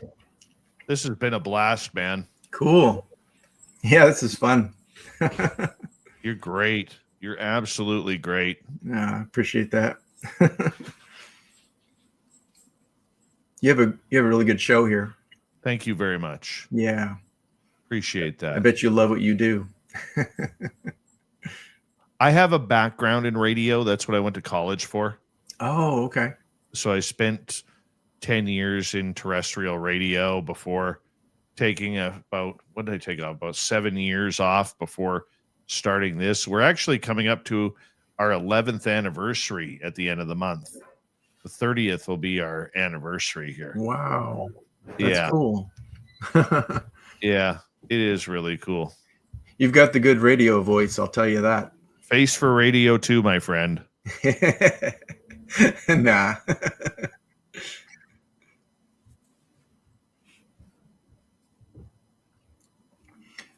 So do you take questions from the chat room? Yeah. Is that how that works? Yeah. That sounds like fun. Yeah, they come up with some good questions. So what'll happen is I will post the question on the screen. I'll just use a comment from Paramarv there. Okay. I'll post it there and then I will ask the question and then you can answer it after. Cool. Yeah.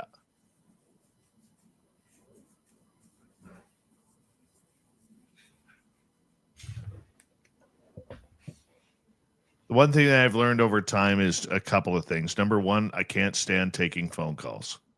Oh, is that right? Can't stand it. And number two, it's a troll. And for trolls out there, I'll give you some advice. Every radio host that isn't gullible knows that if they've never seen you in their chat room before, and the first thing you say is, can I get the call-in number or send me a link? We already know you're coming in to play, hero, and it's going to fail miserably. Okay. So there's the advice. Just don't bother. That's why I don't take calls. Yeah, so it's much better this way. I used to have a system where I took calls, and then this guy called in, and it was he was telling a Bigfoot story,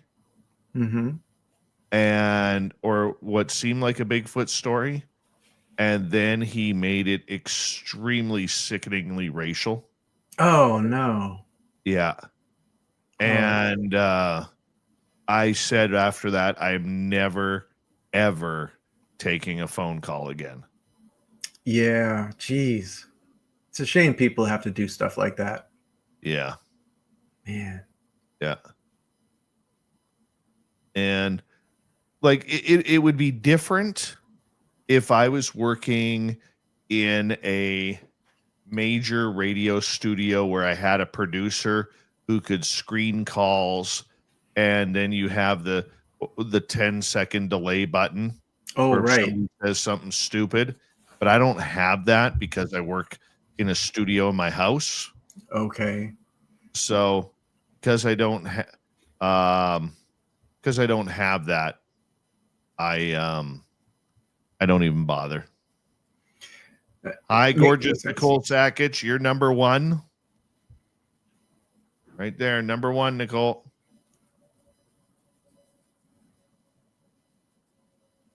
Oh, look at that. It's Area 54. How you doing, Area 54?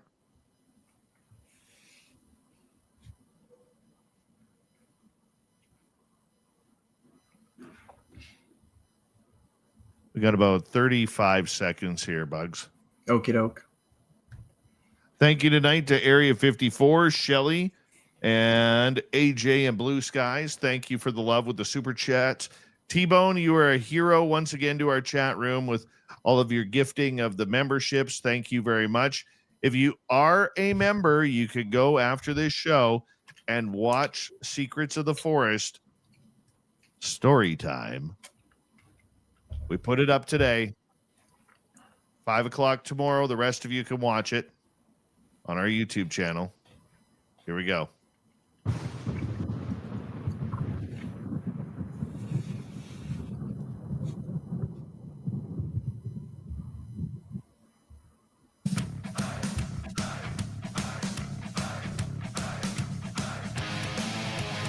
Here we go with the second half of Spaced Out Radio tonight. My name is Dave Scott. Our great guest tonight, Bugs Mitchell. We have until the top of the hour talking Bigfoot. We're going to get into some audience questions here momentarily. But first, I want to remind all of you that if you missed portions of this show or others, you can check out our free archives on YouTube or any major podcast network. Our website, spacedoutradio.com, we have a plethora of features for you. Rock out to Bumblefoot, read the news wire, check out our swag as well. You can follow us on X at Spaced Out Radio, Instagram at Spaced Out Radio Show, and on Patreon in the Space Travelers Club. Final time tonight, we say hello to Bugs Mitchell. He's out of California. He is a Bigfoot researcher. He is a podcaster. He is a influencer of the field. You can find him on Reddit at Bugs Mitchell. You can find him on X at Bugamus. You can find him on Tumblr, Bugs Mitchell. You're everywhere, my friend. You are everywhere. I try to be, yes. Let's get to some audience questions. We are going to start off with T-Bone here, asking, Bugs, do you think the military plays a role in Sasquatch experiences? I don't think so, personally, no. I know that there's a belief that the government is heavily involved in Bigfoot and that they know about it, kind of like the UFO thing, and it's a disclosure thing. I personally don't think so. I think the big man has done a very good job of evading all of us, particularly the official types. And that's not to say that some Marines and other types of folks doing exercises, there's accounts of them, seeing Bigfoot and whatnot. I think that happens, but I don't think it's official in any sense. No. All right, let's move on here. Let's go to Paramarv. Many Christians believe Bigfoot is demonic or Nephilim spoken of in Genesis. How do you reconcile Bigfoot with your Christianity? Yeah, that's a great question. I've run across some Christians who give me a hard time sometimes about dabbling in the demonic because they think Bigfoot are that. It's very common to hear people say that they think that Bigfoot are the Nephilim. I don't agree with either of those personally. And you're right, I'm a Christian. So how do I reconcile that? Well, my view is that God's creation is vast. I don't believe that everything that God created and everything that God has done is written in the Bible. I believe everything in the Bible is true, but I don't believe that it's all in there. And we know what we need to know from there. And so I reconcile it in that Bigfoot are part of God's creation, just like you and I are, and just like the bears, and just like the whales in the sea. They're just another one of God's creatures, and they happen to be intelligent like us. That's how I see it. So there you go. Let's go to the next question here. Let's go to Jay. Have you ever encountered or seen a dogman? I have never encountered a dogman myself. No, I haven't. But I do know somebody who showed me a picture of one that they had taken, and it was on their property. So I believe that they exist. And when I had asked that person about them, I liked their answer. They were saying, Bugs, there's a lot more things that walk the earth than most people would have any idea of. And I think that kind of says a lot right there, that there's just a lot of things out there that we don't know about. But I think dogmen are real. Skinwalker Ranch also, that there's been sightings of them in association with Skinwalker Ranch. So there's plenty of accounts out there about them. But that's not one of my focuses. So I'm no expert on dogman. I'm no expert on Bigfoot either, by the way. But Bigfoot is my thing. I don't know how I would react if I saw a dog man. I really don't. There's just something about them that I absolutely am creeped out about. I think I would be scared of them personally, and definitely skinwalkers. Okay. Yes. Do not mess around with them. That they are malevolent. So and I feel like dogman are somewhere in between. Yeah, so do I. I mean, you look at how so many people have reports about Bigfoot being so chill in the forest. And yet you hear these dogman encounters where people are getting telepathic messages to basically get the hell out of Dodge as quickly as possible or bad things are going to happen.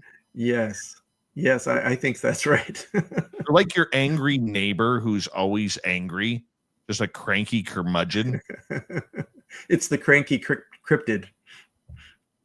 Before we move on, do you think that there is a tie-in between what a dogman is and what a werewolf is? That's an interesting question. I tend to think that dogman it is more of a cryptid, just like Bigfoot or other types. It's a type of creature. Werewolves are more the shape-shifting kind of a thing. And so I tend to think of skinwalkers more of the werewolf connection, not dogman themselves. So I see dogman as a separate cryptid. Where do you think they are hiding? Because it's funny, at the beginning, they were only really seen around Wisconsin, Michigan area, and now they seem to be absolutely everywhere. Either people are noticing or people have, or this creature is absolutely exploded in population. Yeah, that's a good point. Like I said, I'm not up on the dogman stuff, but if they're anything like Bigfoot, I mean, I think Bigfoot are telepathic, and I suspect that dogman probably are as well. And so I tend to believe that when people are more open to the presence of those types of creatures, then they will see them more. Like when you don't believe something and you just throw it out of your mind, then you don't see it. I think there's an aspect of that with the phenomenon in general, right? That the disbelief can actually shut it down. So that could be a partial explanation as to why more people are seeing it, because more people are open to that sort of stuff now. Love that thought. Love that thought. Let's move on to another question here. Let's go to T-Bone. Have you ever heard or had any experiences with pugquedgies? I have heard about them. I have never had any experiences with them myself. I think that they're very interesting little creatures and sound very dangerous to me. They sound like the kind of things that, at least according to the lore, that they will lure you into the forest and lure you along and probably lure you into something that isn't particularly good for you. They sound like they're like little troll-like creatures, like pointy ears, long nose, and whatnot. And one of the accounts that I heard is the guy saw them. I guess he was walking his dog and he saw one of them, and it was just kind of like beckoning him, trying to get him to come over to it, and presumably to follow it somewhere. I personally would be very careful with them. I don't think I would. Yeah, I would not want to follow one. I don't think I would trust one. All I can say is I'm good with Bigfoot. Okay, that's my thing. And Puckwudgies, Dogman, I'm sorry. I'm Not steering your clear. synergy. Yeah, not my thing. I'm scared of those guys. All right, let's get to another question here from our audience. We're going to go next to, let's go to Jules here.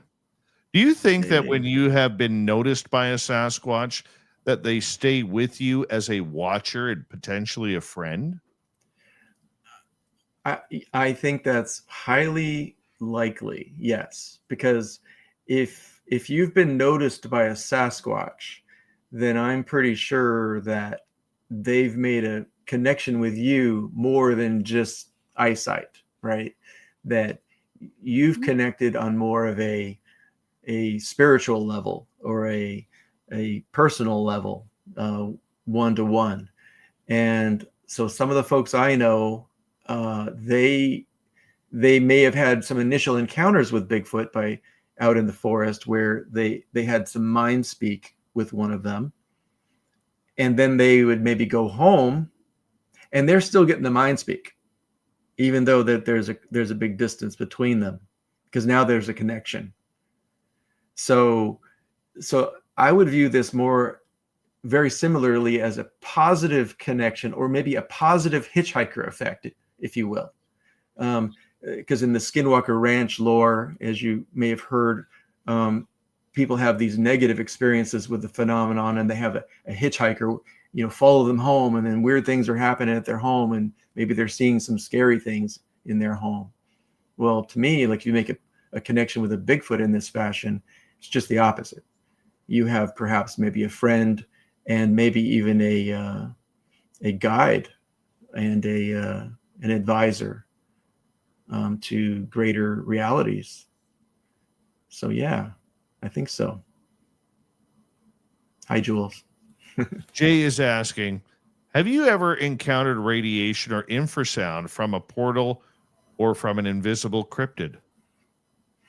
I have not ever encountered radiation to my knowledge. I certainly hope I haven't. But as I was telling my personal experience earlier, I have most certainly experienced infrasound. I did not see the creatures that were producing that infrasound, but I believe they were Bigfoot, and I personally experienced it for over several minutes, possibly 30, I'd say maybe 30 minutes or more, unmistakable, resonating low frequency sound that I could feel within my chest cavity.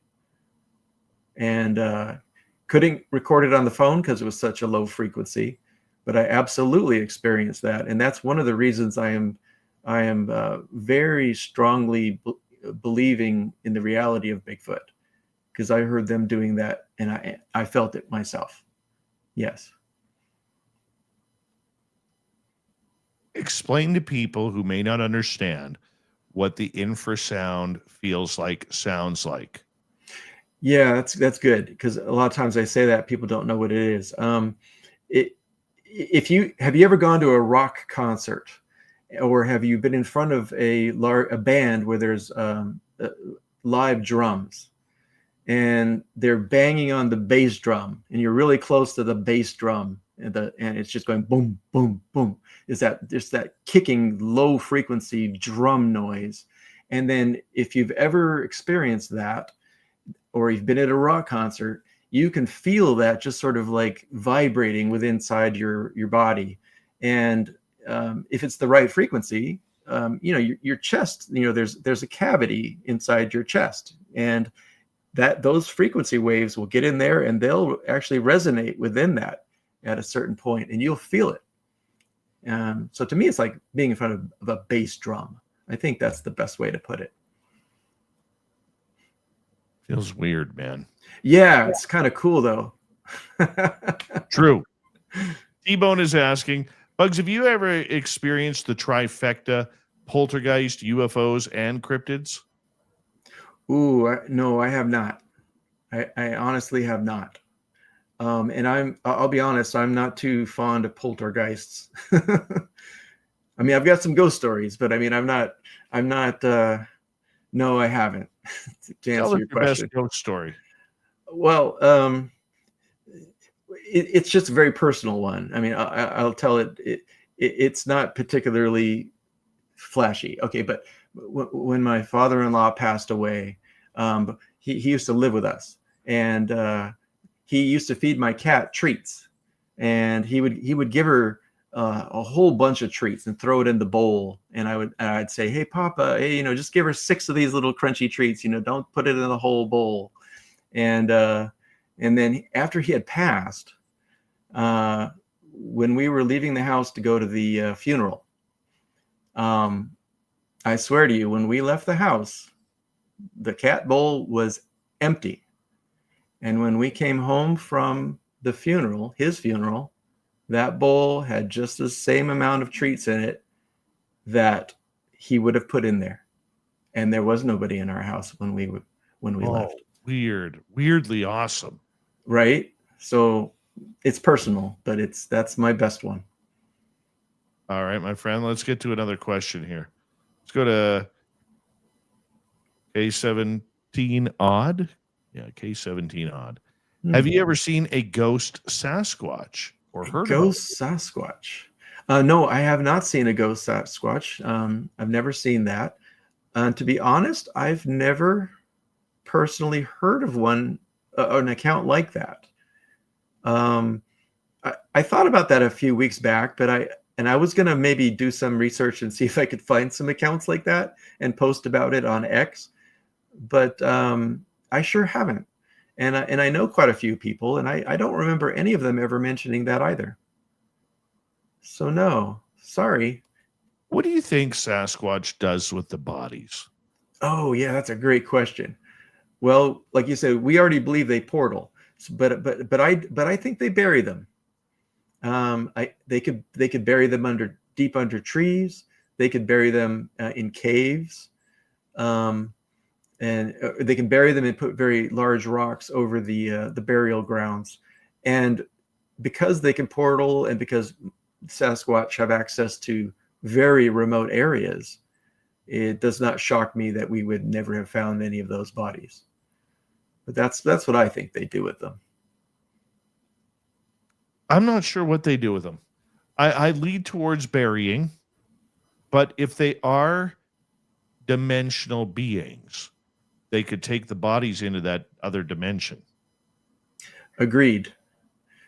It's just that I don't know where they would go over there, but I agree that I think that's definitely an option. I mean, that's obviously the safest place to take them, keep them away from us.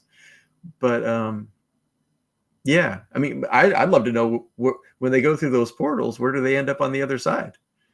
Right. Do they just jump around? Like, for instance, here, do they stay here on Earth and they can portal, the different locations here on Earth? Or are they perhaps going to places far away? Potentially, I think they could, maybe other planets, possibly, So, but then once you get into that realm, then, I'll bet anything could be possible at that point. So I'm going to stick with burying for now, for my view. It just sounds way more logical. The burying? Yeah. Oh yeah. It's a little bit more tangible for us. I would agree with you there. We got 5 minutes to go here. Let's continue with another question here. Let's go to Jules. Do you think the Sasquatch, may be a part of Mother Earth's caretakers? That's an interesting question. I certainly think they could be, in the sense that I'm thinking about, from my Ojibwe heritage, some of our lore speaks of them as kind of like a overseer or a caretaker of us, in a sense, that they're always there, just out of sight, keeping an eye on us and giving us advice, encouraging us to live rightly, but also encouraging us to take care of the environment. And for obvious reasons, is because, and especially the Sasquatch, they're so much more dependent on a pristine earth and the creation working the way it should. So us coming in and screwing that up is probably even more important to them than it is to us, because we tend to squander things so easily. So yeah, I do think that may be one of their key roles here, in all of creation. They could be caretakers. I really like that view. Let's go to Amy. Have you ever felt total distrust, like being played here by this creature? No, I haven't.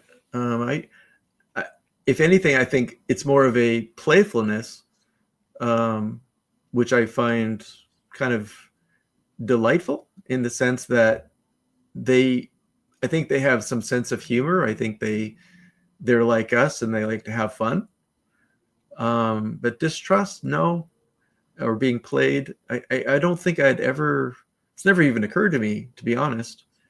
I had mentioned in my experience, when I had heard them whooping, or that was that one whoop that they whooped back to me that one evening around the campfire, is I felt like they were kind of like mocking me a little bit, because we were kind of whooping into the forest. And I thought that perhaps they thought that was sort of silly of us. And so they were kind of being silly back to us. But I wouldn't consider that distrust or anything, or being played. No. All right, let's go to Sandra here. Sandra is asking, we got about 2.5 minutes. Do you dream of Sasquatch? Do they visit you in your dream realm? No, I mean, they've never visited me in my dreams, but I have dreamed of them. Yes. For me, it's kind of wrapped up in my my Ojibwe heritage, because I'd mentioned before that my family had been sort of disconnected from our tribe, and so my dreams called me back to the tribe, and those dreams began after kind of becoming more acquainted with Sasquatch and how it was related to my heritage, because our lore, takes it deeply into account. And so that pulled me back in. And so I dreamed of connecting back with my Native American heritage as a result of Bigfoot. But I wouldn't say that they come and visit me in my dreams. However, I would kind of like to get there at some point, because my goal is to know Bigfoot, know Sasquatch, as opposed to just finding Sasquatch. Yeah, So, I could definitely hear that. That is for sure. With about a minute to go, I want to ask you, if you could, for our audience, give us a rundown of where people can find you. The best place to find me is on X. That's where I spend most of my time. I do my best to post informational posts throughout the week. Every Friday I put up funnies. Every Thursday I put up great Bigfoot art. And that really is where I hang out. You can also go to my webpage, bugamus.com. That's more of a shrine to just some of my work in the past. But it's really, if you want to get a hold of me, please connect with me on X. I'm kind of throwing all my eggs into that basket. Love it. I cannot wait to get you back on the show, my friend. Bugs Mitchell, thank you for coming on Spaced Out Radio. Coming Pleasure. up next, Swamp Dweller. Then, special guest tonight, Jessica Jones, the Cryptid Huntress, in Hour 3. We'll be right back. You're listening to Spaced Out Radio with your host, Dave Scott.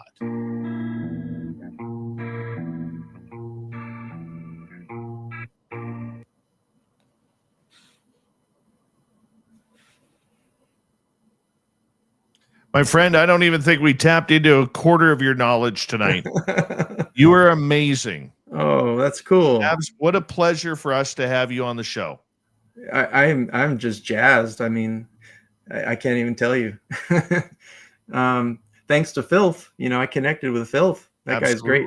And I know Jules. She's yes, sweet. Anytime you want to come on, you let us know. Oh wow, yeah. Yeah. I appreciate that. I don't offer that to a lot of people. Uh-huh. You're a good one. That's awesome, dude. I had a great time. You take care. I will. Thank you. Thank you very much. Bugs Mitchell, everybody. He was freaking great. We got a few minutes here. I will be right back, everyone.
All right.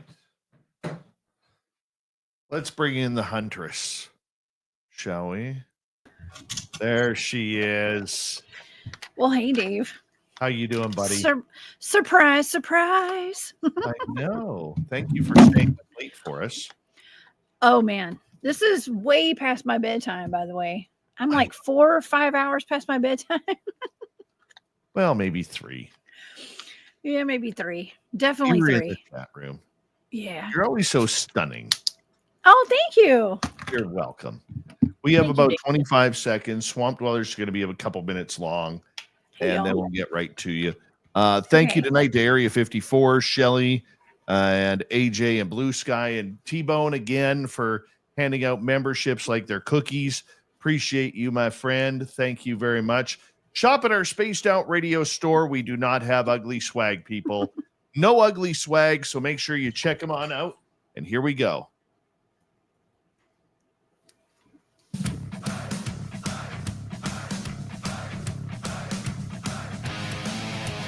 We're into the third and final hour of Spaced Out Radio. Good to have you with us. My name is Dave Scott. Always appreciate earning your listening ears wherever you are on this beautiful planet we call Earth. Hey, we want to say hello to everyone listening in on our terrestrial affiliates around North America, digitally on every major podcast network. Our website, spacedoutradio.com. We have a plethora of features for you. Rock out to Bumblefoot, read the news wire, check out our swag as well. Follow us on X at Spaced Out Radio, Instagram at Spaced Out Radio Show, and on Patreon in the Space Travelers Club. The Desert Clam has set the password for tonight in the SOR Space Travelers Club. Fartle. Fartle is your password. Use it wisely, Space Travelers, as the Clam sets the password each and every night right here on Spaced Out Radio. Let's head to the swamp. Hello and welcome to Spaced Out Radio's Swamp. I'm Swamp Dweller, and tonight I'm going to take you on a mystic journey of the unknown, sharing tales of monsters, legends, and nightmares. Welcome to the Spaced Out Radio Swamp. I was stationed at Beale Air Force Base in California, and they still have some of the old prisoner of war cell blocks standing as a historical monument. I still don't know why, but I decided to go out there at night to see what it was like since I had never been out there before and it was open to whoever was on base. As I walked closer to the cell blocks, it's like the air got heavier. Once I reached the cell area and stood at the doorway looking down the hall, the silence was incredible and felt as if I was just being stared down. The longer I just stood there, it felt that more and more people were staring at me over time. The base is majorly haunted, at least in my opinion. I worked in comm, and sometimes we had to work overnight. The two biggest things that stood out to me from when I would be in the building after dark was that the IT area was right next to the data center. During the day, you wouldn't hear anything, but as soon as night fell, you could hear what sounded like someone stomping around, and even at times, like someone or something was hitting the walls. Another night, my wife came and visited me and dropped off some food while I was doing network updates. While she was there, I went to use the restroom.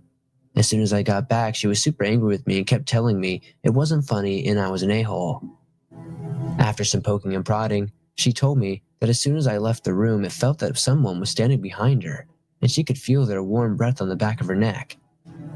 It's also important that the doorway to leave my office had to make a left to go to the restroom, and that she swore that not a second later, after I made that left down the hall, someone kept sprinting back and forth from the left to the right, but would only do it when she wasn't directly looking at the hallway. And here's the last one. We lived on base in the newer house. It was a nice new townhouse. Our family and stuff got to live there as well. Our child had the room right at the top of the stairs. This is important because I moved in first while waiting for my family and stuff to get there. During this time, I had our dog and cat with me at night, and they would both sit at the bottom of the stairs and just look up at the top of the stairs like someone was standing there. Then, the first night my wife and kids were moved in, there was this weird feeling that when you were coming back from the kitchen area, they would stare at you, just like there was a man. Another weird thing that happened that same night is that my wife came around that same corner and swears she saw a man at the top of the stairs and asked me who that man was. This moved on to her hating to be alone in her room, and she would always get up in the middle of the night and come sleep with us. She would always say that there was a man in her room watching her sleep. Even during the day when she would be in her room, she would hear that there was like a full conversation going on. Sometimes my wife would pass by her room, and it would sound like she was having a conversation with a full-blown person. There was nothing even playing on TV or anything. The final thing I'd like to mention is that a lot of things would randomly go missing and show up in the strangest places after we would spend days looking for them.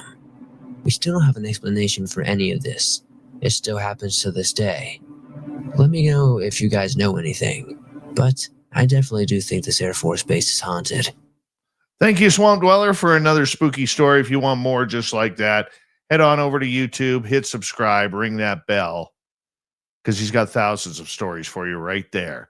It's time for us to bring in a special friend. I got no music for her, but she is one of the best when it comes to talking cryptids and weird things. Jessica Jones, the cryptid huntress. How are you tonight? Hey, Dave. I'm good. I'm excellent. It's so good to see you. So good to see you too.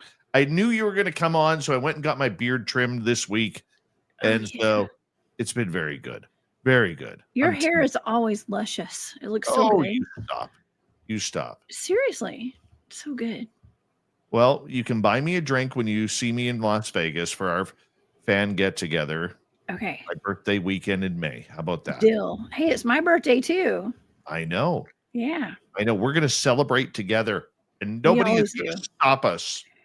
No. We'll have to get matching tattoos this year. Yes. Just kidding. So last year in Reno, or last year, it was 2024 in Reno, Jessica and I actually went all around, walking around downtown Reno, looking for a tattoo parlor so we could get matching tattoos of Bigfoot, and we couldn't find one. And the one place that said there was a tattoo shop, there was no tattoo shop there. No. It was terrible. Yeah. It was not meant to be. That's all. We're going to do it in Vegas. We'll do it. Tattoo shops everywhere there. What are you going to get? A Bigfoot or something. I don't know. We were going to do Bigfoots last time, right? Yes. Yeah. You know what I want to get on the side of my hand is like Bigfoot footprints. Ooh, yeah. That would be kind of cool. Yeah, I don't have a Bigfoot tattoo yet. So I do. Yeah. I do. I need a it's werewolf. Time for you to get one. Yeah. I want a werewolf or a Bigfoot or both. Just get both. I'll get both. Yeah. Okay. Holding hands, walking down the path. Why not? Okay. Why not? How has your Bigfoot research been going this year? Oh man, it's been wild. It's been wild and crazy. And I see my buddy Patrick in here. What's up, Patrick Noble? He last time I saw him was at one of the spots that I just went and researched recently, out in Alabama. I've been chasing the dangerous stuff, Dave, like going on some kamikaze missions and stuff. So mostly Dogman. We've been doing a lot of Bigfoot research, but we've really been running into more Dogmen and Bigfoot lately. So it's kind of odd, kind of crazy. That is. Well, because I go where the Dogman sightings are. That's why. Because I want to go see a Dogman, Dave. Like I know Bigfoots are real. Okay. I've been experiencing Bigfoots for over a decade. And it's time to move on to more exciting stuff. And not that Bigfoot's not exciting, but I want to see it all. So, and it's working. I can tell you, I am so not ready to see a Dogman. Sure you are. No. Yeah. There's just something that absolutely freaks me out about them. Like, yeah. I don't know what it is, but I don't hold them in the same esteem as I do great white sharks.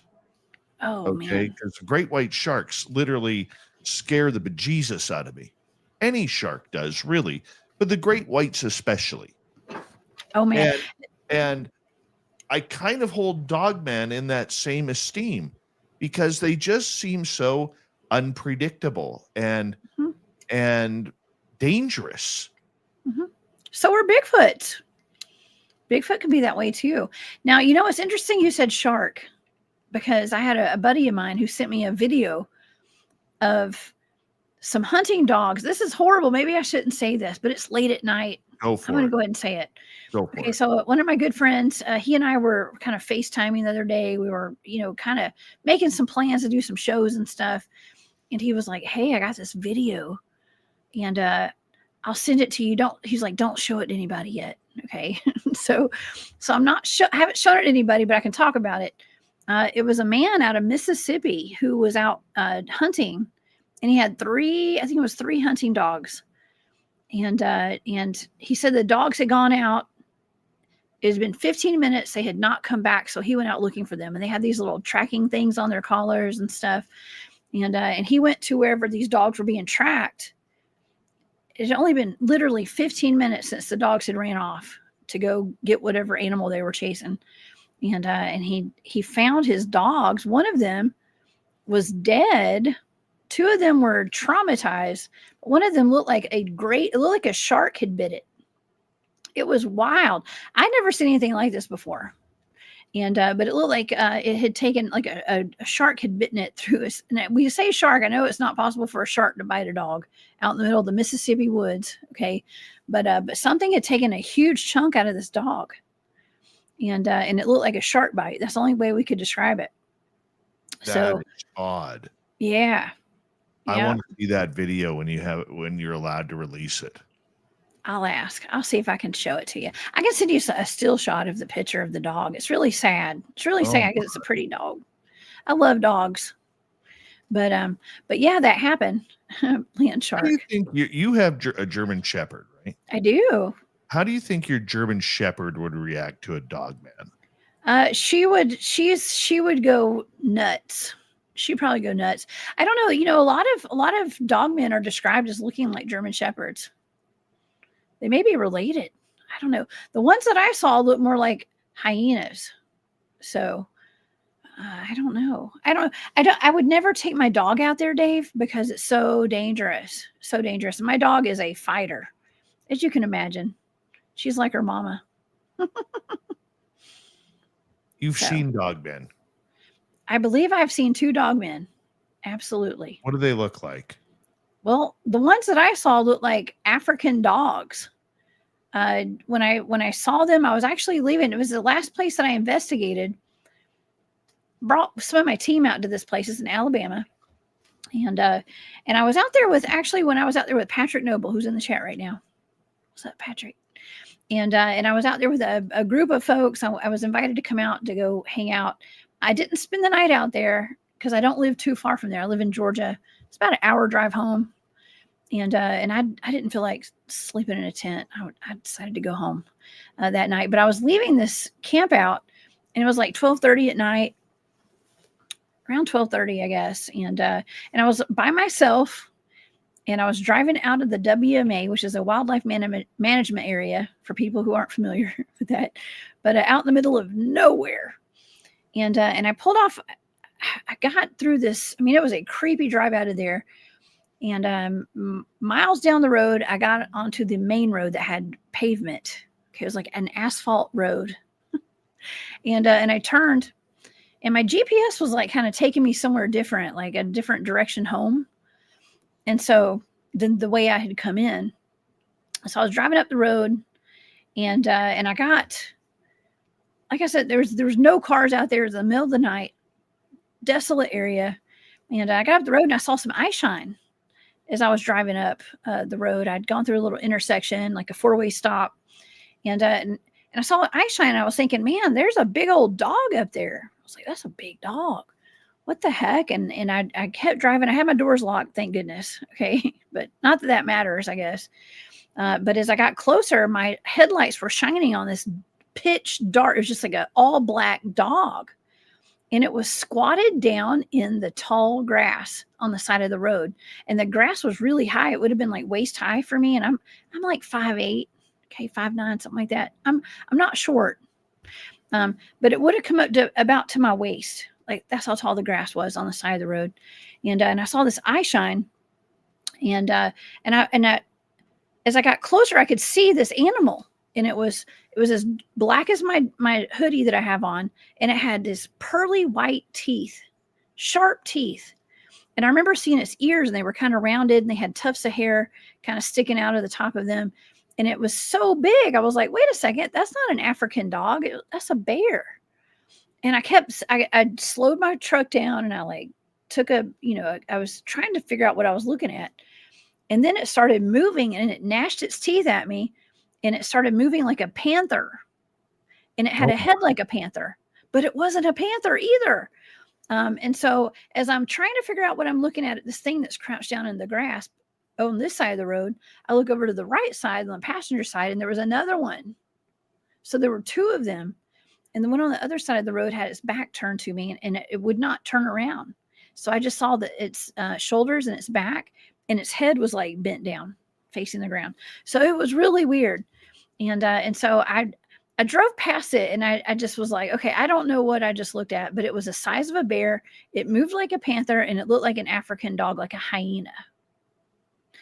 And so I had about an hour and a half to drive home, and I thought about it the entire drive.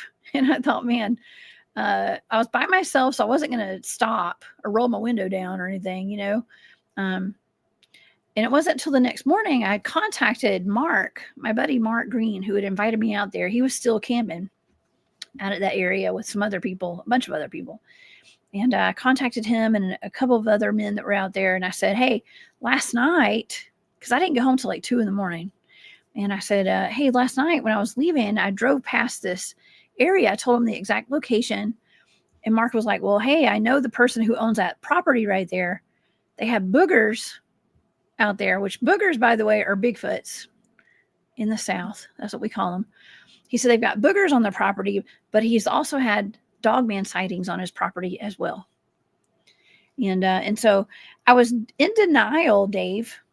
I was in denial that was actually a dogman. Those were dogmen, because I was like, there's no way. I was like, because it didn't fit the category of any of the dogmen that are on those charts. There's like a chart of like different types of dogmen. And it didn't look like any of them, except for maybe the hyena type of dogman. And so it looked more like a panther. Okay. But it also looked like a dog. So anyways, but when he told me that, I was like, well, you know what? I guess since they've had dogman sightings there on the property, I would assume that what I saw were 2 dogmen. So, but I don't know for sure. Do we ever know really for sure what we're ever looking at? Just saying. No. We don't. No. Because when you see something strange, your eyes can't comprehend, or pardon me, your brain can't comprehend what your eyes are seeing. That's right. It's rough, and we see what we know. Like, what do they say? Like when Columbus came over to, America, to North, where North America is, he was settling in on his ships, and like the natives who lived here didn't understand what they were seeing. Do you know what I mean? That's kind of like how I compare that to. It's like I could not make out what I was looking at. So my mind went from African dog to bear to panther. And then I was like, I don't know what the hell I'm looking at. Okay. Robin Haynes tends to say, I want to get you to remote view into Flight 21 one day. Okay. Because Robin Haynes tends to believe that there is a family of 4 Sasquatch plus 1 or 2 protectors of that family around, which I believe, because we've heard multiple Bigfoot walking around. But she also says there's a dog man in that area. She's like, oh, you don't need to worry about the dog man. He's a good guy. And I don't want him there. Oh, it scares me. They're not bad.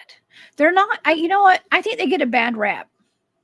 I think that's the problem. See, where we were camping out, like that camp out site where I was at in Alabama, a man was found dead there back in the 1980s, and his arm had been ripped off.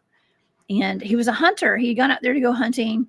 And that's kind of why I took some of my team out there after I had been out there, because I was like, there are multiple dogman sightings out there, but this hunter was found there back in the 1980s. His arm had been ripped off, and like his leg was all contorted behind his body, and he was leaned against a tree. That was what I was told.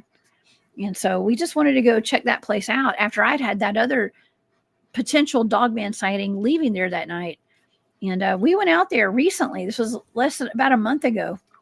I took there were about 10 of us, I guess, that went out there. One of my investigative teams went out there from Tennessee, and well, actually from all over. Those guys were from all over the place, but we went out there and did a thorough investigation of that area. And Dave, I got hit with infrasound so bad twice that I was actually vomiting and sick.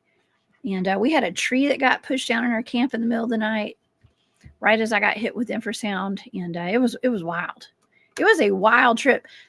The people that were camping up the road from us saw like a dog man run across the road after the tree got knocked over.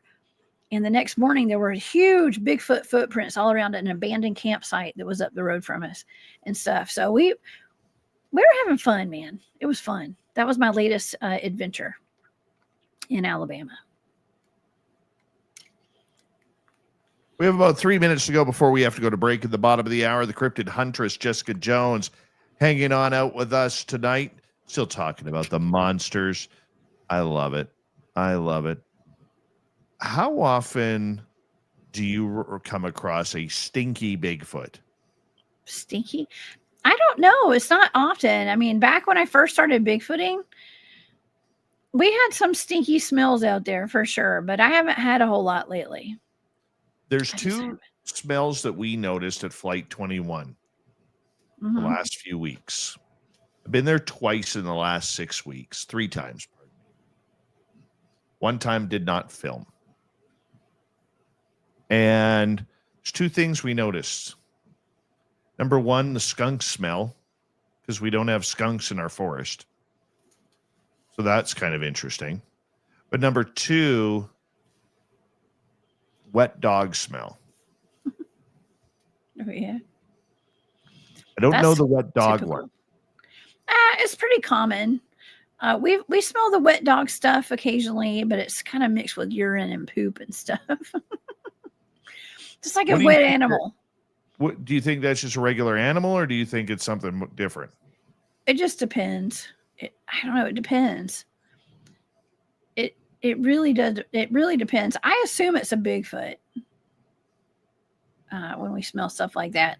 But a lot of times you smell something, but you don't see it, right? You never see it. You just smell it. And so, yeah, it could definitely be Bigfoot for sure. I mean, it could be dogman. I don't know. People have not reported. I have not had a whole lot of reports of dogmen smelling, like having a really bad odor to them. And I don't know.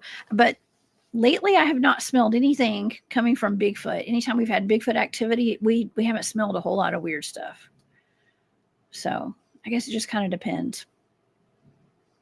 The whole odor thing is kind of weird to me because I've never really had that smell or that odor before. And there's one area where we tend to have this skunk smell. And the skunk smell moves around. And then we have in this same area, and even a little bit deeper in, that's where we started getting that wet, musty smell. Mm-hmm. And it hadn't been raining. It was just basically, from the dampness from the snow that had fallen, right? Mm-hmm. So I don't know what that was. Just it's a little creepy. You're not, because no matter what, we're not very big in the forest. We're not very big. We have Jessica Jones till the top of the hour on Spaced Out Radio. We might even try and squeeze in a few more questions for you. This is Spaced Out Radio and your host, Dave Scott.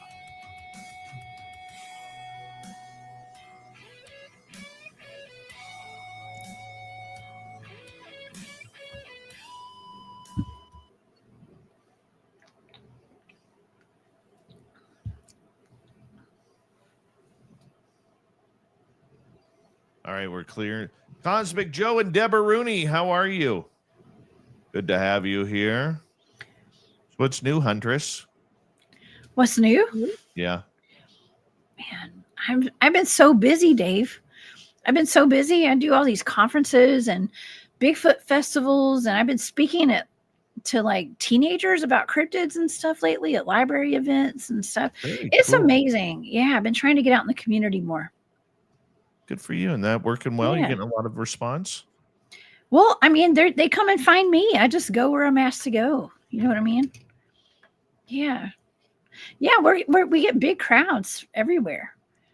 I was at the Molina Bigfoot Festival last weekend, and we had a pretty good crowd. I gave 2 presentations at that thing, and it's like I do a lot of small town Bigfoot festivals and things, and I tell you, that's where it's at. Yeah, So much fun. it is.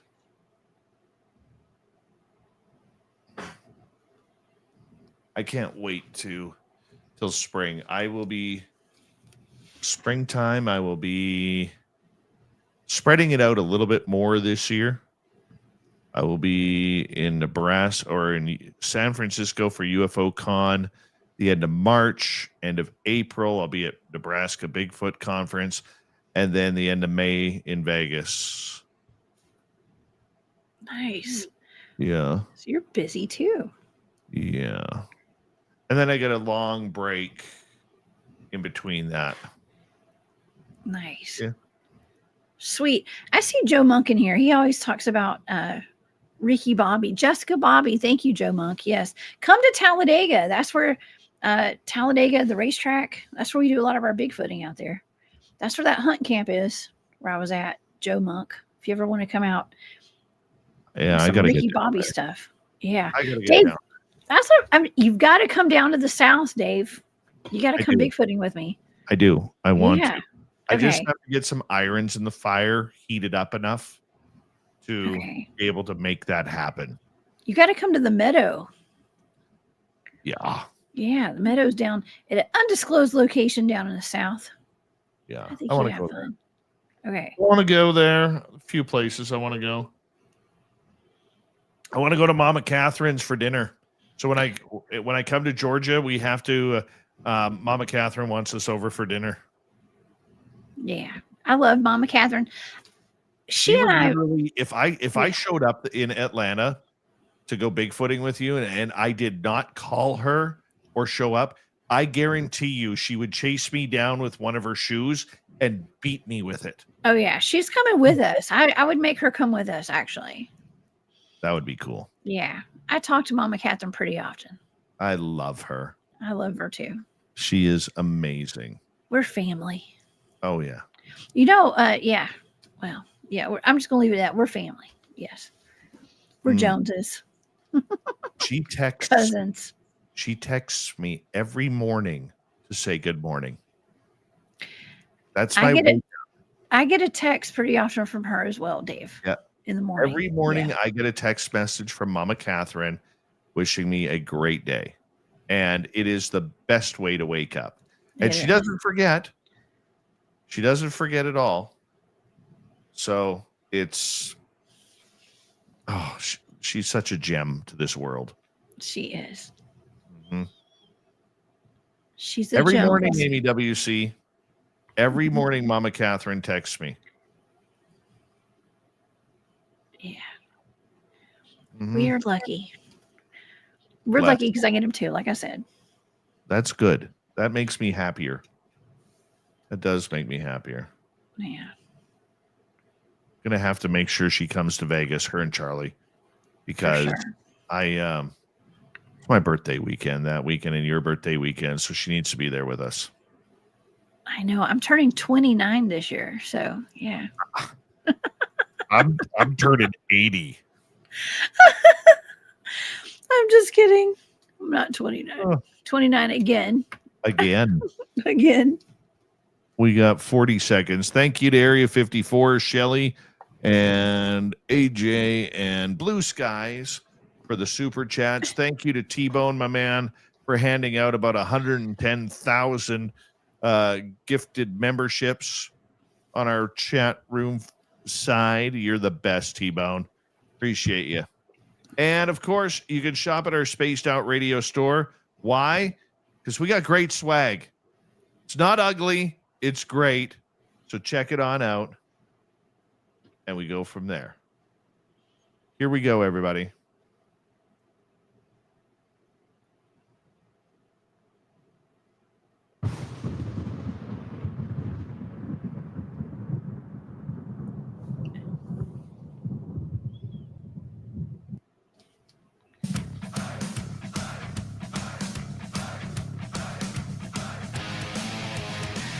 Here we go with the final half hour of Spaced Out Radio. My name is Dave Scott. We're going to continue the awesome conversation of cryptid talk with Jessica Jones, the Cryptid Huntress. You can find her YouTube channel, the Cryptid Huntress, on YouTube and literally every social media outlet. She's everywhere. Our website, spacedoutradio.com. We have a plethora of features for you. Rock out to Bumblefoot, read the news wire, check out our swag as well. Follow us on X at Spaced Out Radio, Instagram, Spaced Out Radio Show, and on Patreon in the Space Travelers Club. If you want to know where our podcast format is, we're on every major podcast network, and you can watch the show for free on YouTube as well. Here she is, Jessica Jones, the Cryptid Huntress, hanging on out with us, talking monsters, legends, and everything in between. It is so good to chat with you again, my friend. Thank you, Dave. It's always good to see you. And hang out, catch up. I try. You know, I made you a little logo. You know what? You helped me to rebrand back in the day. When I was the Oracle of the South, you helped me become the Cryptid Huntress. What do you think of that? Oh my God, I love it. I love it, Dave. You know how to hook a sister up. I'm just saying. I'll send it to you because you do. Please do. Yeah. Oh my gosh. Huntress. Thank you, Dave. Right there. It is about branding. Gosh, though. you're so cool. I mean, it really is. I told you that you were going to take off. If we created you as the Cryptid Huntress and branded you that way, you were going to take off and fulfill your dreams. And look at you. Oh my gosh, Dave. I did ask you for some advice. I did. And you delivered big time. So thank you. Yeah. I'm so proud of you. You're like one of my greatest creations in this field. You put a little seasoning in the pot there. You did, for sure. You did. You put some seasoning in the pot, Dave. In your cauldron. It's all about you, though. You did all the great work. You did all the hard work. And you just took the lessons and ran with it. And that's what makes me proud. It's 100% on you. Thank you. I'm like a sponge, Dave. Okay, I'm a sponge. Mm-hmm. Not everybody takes the advice all the time. You know what I mean? And and I was meant to cross paths with you at some point. I think. I feel like it was destined, and you really did help me. Oh, and we're not done yet. Dave. We ain't done yet. We ain't done yet. We got lots of work to do. I want to ask you a question. I've never asked you this before. Uh-oh. You have talked to thousands of people over the last couple of years on your YouTube channel, on podcast, face-to-face, and you've probably got this question from them. How does one become a cryptid hunter? Do you recommend it? And if somebody was serious about doing it, what would be your roll call for them to do? Well, I don't recommend it for everybody. This is definitely not for everybody at all. And I'm very selective about people that I'll go out in the woods with, because you have to have, first of all, an open mind. You have to be of sound mind. I'm sorry. That's becoming a little more hard to find people like that these days. I'm just kidding, Dave. But no, you just to have an open mind is number one. Okay. And yeah, you there's a whole lot that goes into it. I honestly will tell people, do not ever go in the woods by yourself. Okay. Don't go in the woods by yourself. If you want to go do some Bigfooting, just go camping. Okay. That's all you have to do, because once you go camping, you set up your camp. I recommend, if you want to have a Bigfoot experience, don't go into like a busy campground. Okay. Don't go go somewhere that has where you go camp. It's a little off the beaten path. Okay. A little off the beaten path. National parks are wonderful. State parks are wonderful. But maybe if you're not so in a crowded, congested area when it comes to the camping, you will probably have a Bigfoot experience or some sort of experience. It may not be Bigfoot. It could be paranormal, supernatural experience of some sort. I mean, it could be anything. Shapeshifters, legends and lore. Okay. Like I saw somebody in the chat put Spearfinger in there a while ago. And we've actually potentially have encountered Spearfinger of all things in the woods before. Spearfinger? Spearfinger is a Native American Cherokee legend of a witch that roams the Appalachian Mountains somewhere in like the North Georgia, Western Carolina, East Tennessee area. And she's a shape-shifting witch who has a long finger that's a spear. They call her Spearfinger. And she will shapeshift into a sweet-looking little old lady, and she'll trick kids into getting close to her, and then she'll take her spear finger and she sticks it in their back and takes their liver out and eats it. Yeah, but it's these legends and lore don't come out of nowhere for no reason.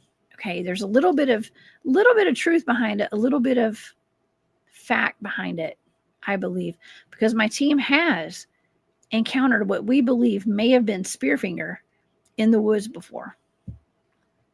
You love the obscure cryptids. Yeah. Give us a couple more examples of cryptids that we may never have heard about. Oh my God. Oh man. Well, first of all, we actually have modern day dinosaurs here in Georgia. So have you heard about that? I knew they were around Texas, in northern Texas. I didn't know they were in Georgia as well. Look up the Georgia raptor. Okay. Actually, as a matter of fact, I was on an expedition with my team, and I took my son along with us for this one when this was only about 2 or 3 years ago. And we were at a base camp. And, I do a lot of research down in this area we call the Troop Herd Corridor. Now, we were not at the Troop Herd Corridor that week when we were doing this expedition, but we were not too far from there. And my son, I had my son with me, and we decided to take a little stroll down a road. It wasn't even like a hidden trail or anything. It was an actual road, a dirt road. And we got, I'm going to say about 100 yards from base camp. And we heard what sounded like what I would think a velociraptor sounds like. Velociraptor. It sounded like the Predator, like from the movie. Oh my. It was a sound like I had never heard before. Now, actually, we both stopped in our tracks, and I stood there. I'm always armed, by the way. Okay. But I looked over to my son because I was going to be like, hey, don't move. And he took off running back to base camp. So he was running back to base camp, and I stood there and I waited and I looked, and nothing ever came out of the woods. But 100%, I do believe it sounded like what I think a dinosaur would have sounded like. Now, the Georgia raptor is from the Troop Herd Corridor, this place that I go do my research at. A few years ago, a grandfather and his grandson were going hunting early one morning. And they were on private property that the grandfather owned. And they were going out to their hunting blind. I guess they were walking. The sun had not come up yet.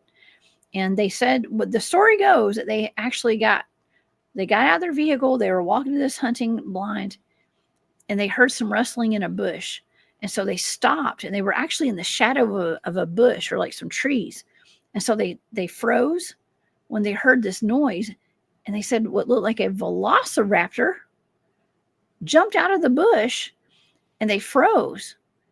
And this velociraptor looked around, and it sniffed the air. It put its head up in the air, and it sniffed the air like it was sniffing them, basically. And they said they froze, and then the thing eventually jumped back into the bush, and then those two gentlemen went running back to their truck. Okay. But they call that the Georgia raptor. And it turns out there are dinosaur sightings all over the United States right now. And like you said, in Texas, there's actually been not only pterosaur sightings, like pterodactyl and pterosaur sightings in Texas, Georgia, South Carolina, North Carolina, Oklahoma, all over kind of the middle of the country, all the way to California. But they have tiny T-Rexes. They say tiny T-Rexes, small T-Rexes in Texas as well. So Now, how big are these raptors that are being seen? well, it depends. The ones that those guys saw, I think they said it was around 5 feet tall. That's big. It's pretty big. I mean, it's not huge, but it's very much like Jurassic World and Jurassic Park, you know, and it makes you wonder, like, well, okay, well, they saw that. Where did it come from? Is this like something that's left over from the Jurassic period? Or is there some kind of program going on? Is there some kind of portal where these things are coming in and out of? Do we really have a Jurassic Park somewhere here in the United States and these things are getting loose? I mean, what's going on here? That's the real question. I love it. I love Yeah. the fact that you are going through this right now. Yeah. Well, I mean, it's in my research area. It's where I live. So I have to be aware of it. And also I've experienced what I thought sounded like a velociraptor out in the woods one day. But how do you know what a velociraptor sounds like? I mean, Well, it because could have been the Dave, local meth colony. no, it was not. No, we have those too. Okay. And I know the difference. Okay. Dave. You know, there's actually, like, you can go, okay, so I have a good friend of mine who's a wildlife biologist who's on the team. His name's Keith. And I've brought him on my show several times. I have pulled strings to get him on my show. That a lot of the guys on my teams don't like to be public. Like my real OG research team, those guys are not public at all. Okay. They don't talk about this stuff publicly. But I've gotten Keith to come on the show, and he introduced me to an app. And it's some kind of like bird app. I can't remember. It's like some university has an app where you can download it on your phone. And I want to say Stanford, but I don't think it's Stanford. but you can download this app on your phone, and it tells you like all the different bird sounds and stuff. You know, like you can identify bird sounds. Like I have spent a lot of time identifying not only birds, but other animals that are in the woods, and especially anything that's regional. You have to, when you're a field researcher, you have to know what's out there. And that sound was like nothing I'd ever heard. But then you watch, even like, you watch shows like Jurassic Park and stuff, and you hear like what they, put out to the public. Like, this is what these dinosaurs sounded like. Well, they've actually recreated through the vocal cords, by the way, dinosaur sounds from some of these extinct dinosaurs. And so I've heard those too, Dave. I'm just saying. Sounded like a velociraptor. I'm just saying. That's just absolutely creepy. Yeah. How far away do you think it was? Not even 50 yards. Not even. Maybe. It was probably, well, and here's a weird thing is I couldn't tell where it was coming from. It echoed in such a way that I couldn't tell if it was like to my left or to my right. So that was the scariest part about it, was I couldn't tell where it was coming from. So it seemed to be echoing all around you. Yeah. Well, it wasn't coming from behind us, but it was definitely in front of us, to somewhere between from my right side to my left side and to the front. So I couldn't tell where it was coming from. Yeah, that's just creepy. Yeah. Yeah. That's just creepy. I'm going to ask you a silly question because you'd be in the know much more than I would. Okay.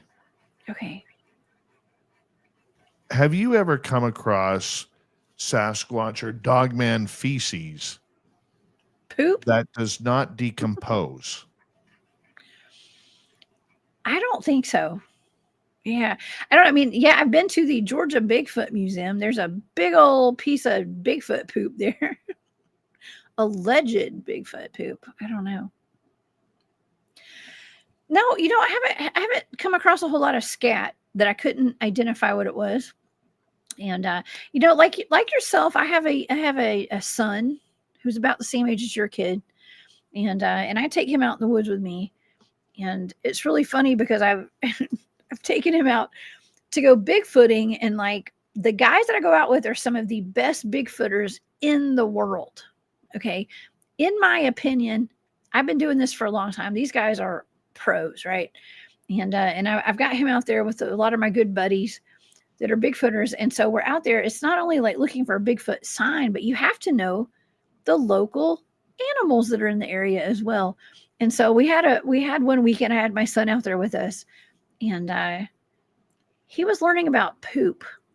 And he was so mad, Dave. He was so irritated with me. He was like, I didn't come out here to learn about poop. I came out here to look for Bigfoot. And I was like, well, that's part of learning about Bigfoot. You have to know what's in the area. So like, you know, if there are deer out here, you need to know like what kind of deer they are. They male and female, and they have different types of poop and all that kind of stuff. So poop is a big deal when you're a Bigfoot field researcher, y'all.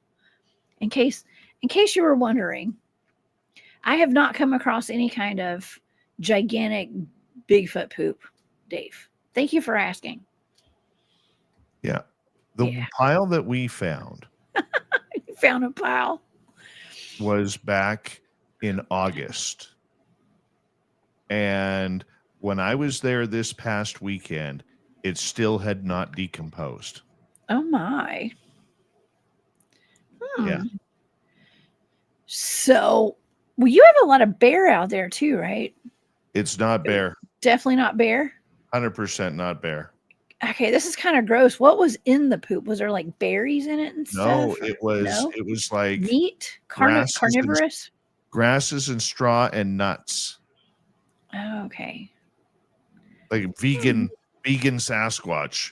Vegan? That's weird. Yeah. But no, there was no bones, there was no fur, there was no what looked to be meat. Really? Yeah. We do hear about Bigfoots being seen around the berry bushes a lot. So yeah. I'll send you pictures. I would love to see the poop, Dave. Thank you. I know that's what you would always dreamed of, is me sending you photos of potential poop. Sasquatch dung. It wouldn't be the first time I got those. Yeah, I'll send you pictures. Like I said, it's part of being a field researcher. You got to know the poop. Got to know your poop. You do. You got to know your exit. You got to know your poop, and you have to know the animals that are around you at all times. Yes. It's like, I'll tell you a quick freaky story. Okay. This just happened like a day and a half ago. Or a couple days ago, pardon me. A place called Bella Coola, which in order to get there from me, you have to go down a single windy road that's gravel for like 20 miles downhill. And it goes right on the BC coast. Well, one of the schools there decided that they were going to take their elementary school children out on a walk in the forest and have lunch. 11 of them were mauled by a grizzly bear. What? Yes. Oh my God. The teacher and two of the children had to be flown out to Vancouver. Oh my God. Yeah, apparently they had bear spray and bear bangers, but a hungry grizzly at this time of year just wants to eat. Oh man. So all of these children were injured and traumatized by being attacked by a grizzly bear. Like grizzly bear cases, like when I talk about like my area where there's grizzly bears there, I ain't fooling around. Like they are there, and I've never seen one. I don't want to see one in those areas. I've only ever seen one grizzly in the wild, and that was by fluke. But these grizzly bears, like when I get people saying to me all the time, Sasquatch doesn't like guns. You can't bring your pointy sticks into their area. I'm like, I'm not bringing it for them. They don't scare me. What scares me is the grizzly bears, the black bears, the mountain lions, the moose, the wolves. The snakes. We have snakes down here. Oh, see, that just grosses me out. Really? You don't like snakes? Snakes would be number 3 on the list behind sharks, dogman, and then snakes. You just got to wear snake chaps. You'll be fine, Dave. It'll be no, fine. no. I probably would. I'd probably bring those snake chaps right up to my neck. Oh my gosh. See, that's why you have to take extra precautions I would because be of all wearing the a full snakes. body condom in order to keep the snakes away. You'd have to wear more than that to keep from getting bitten from a snake. Snakes are gnarly. Gnarly is a good word. Yeah. You got rattlers. We do. We have timber rattlers, actually. We have all sorts of, we have copperheads, we have water moccasins, cottonmouth water moccasins. We have all that. Yeah. But I used to have a pet snake, Dave. So I'm okay with snakes. You go right ahead. I did. You go right. I I'll tell you right now. Right. If I come across a snake that's shaking at me and showing me the mouth, boom. Man. Well, I'm not like that. As long as it's not bugging me, I won't bug it. Okay. But they're actually they're not rattling anymore, Dave. That's the problem. Like they have come to know that they're going to be captured or unalived, as we say on YouTube, if they rattle their rattlers, if they shake it. And so they don't shake the rattlers anymore. Yeah. So they're even more dangerous. I'm out. Jessica Jones, tell everybody where they can find your lovely channel. Thank you, Dave. You guys can find me at the Cryptid Huntress on YouTube. I have a website. It's called thecryptidhuntress.com. You can find all of my social media links there, and all my shows and everything are there on my website as well as on YouTube. Thank you, Dave, for having me tonight. And thank you for coming in on hour number 3 of the Q&A with the lovely and talented Jessica Jones. Highly recommend you go check out her channel and hit subscribe. Would mean a lot to me as we say goodnight to Jessica. And hello to Mr. Ron Bumblefoot Thal, rocking in the background with Little Brother is Watching. Bumblefoot is the official music of Spaced Out Radio, rocking us in and out of every single show. Get your horns up for the guitar god himself. Special thanks to everybody listening in at work, at home, in your cars, wherever you may be. Thank you to everyone in our chat rooms tonight. YouTube, Twitch, LGAP, Facebook, Spreaker, LinkedIn, the Space Travelers Club, and on X at hashtag Spaced Out Radio.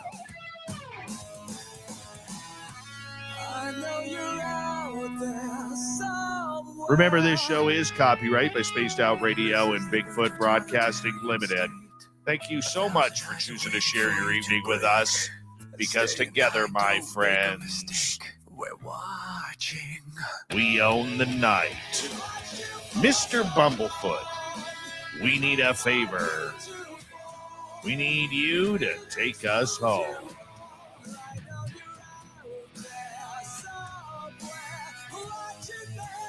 Yes, the Woo train has docked for the night, but soon, my friends, we shall ride again. Your seats are always available. Your tickets never expire. And if you want to bring a friend, we've got room for them too. Good night, everybody.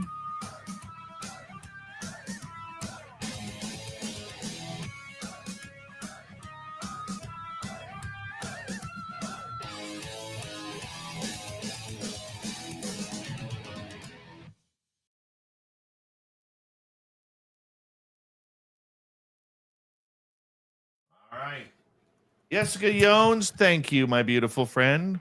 Of course, Dave. Anytime. Thank you. I love that Southern Belle accent. Oh, you ain't heard nothing yet, Dave.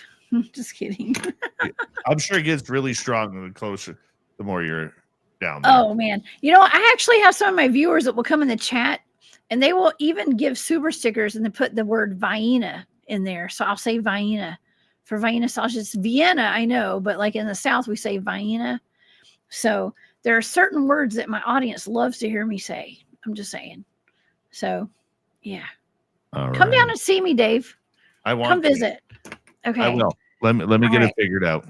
Okay. Y'all have a wonderful night. Thank you, Dave. We'll see you. Love you, See dear. you soon. Thank Love you too. All right. Bye, y'all. Bye. See Jessica ya. Jones, everybody.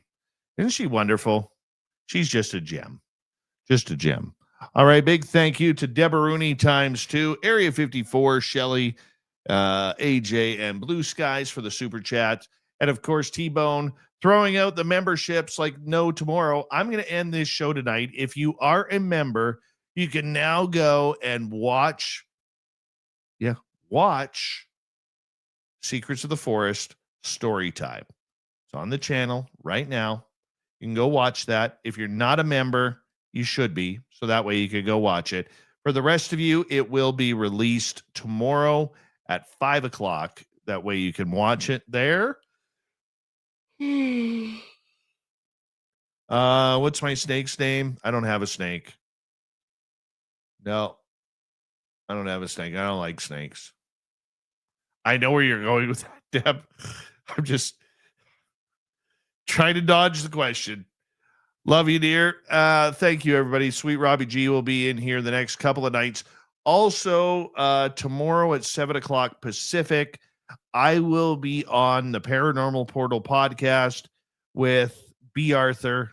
So make sure you come tune us on in 7 p.m. Pacific, 10 p.m. Eastern. If you want to hang on out, I'm getting interviewed for once, so we'll do that. Much love, everybody. Have a good weekend. I'm going to go to bed. Later, everybody. Love you.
Stay healthy, my friend. You too.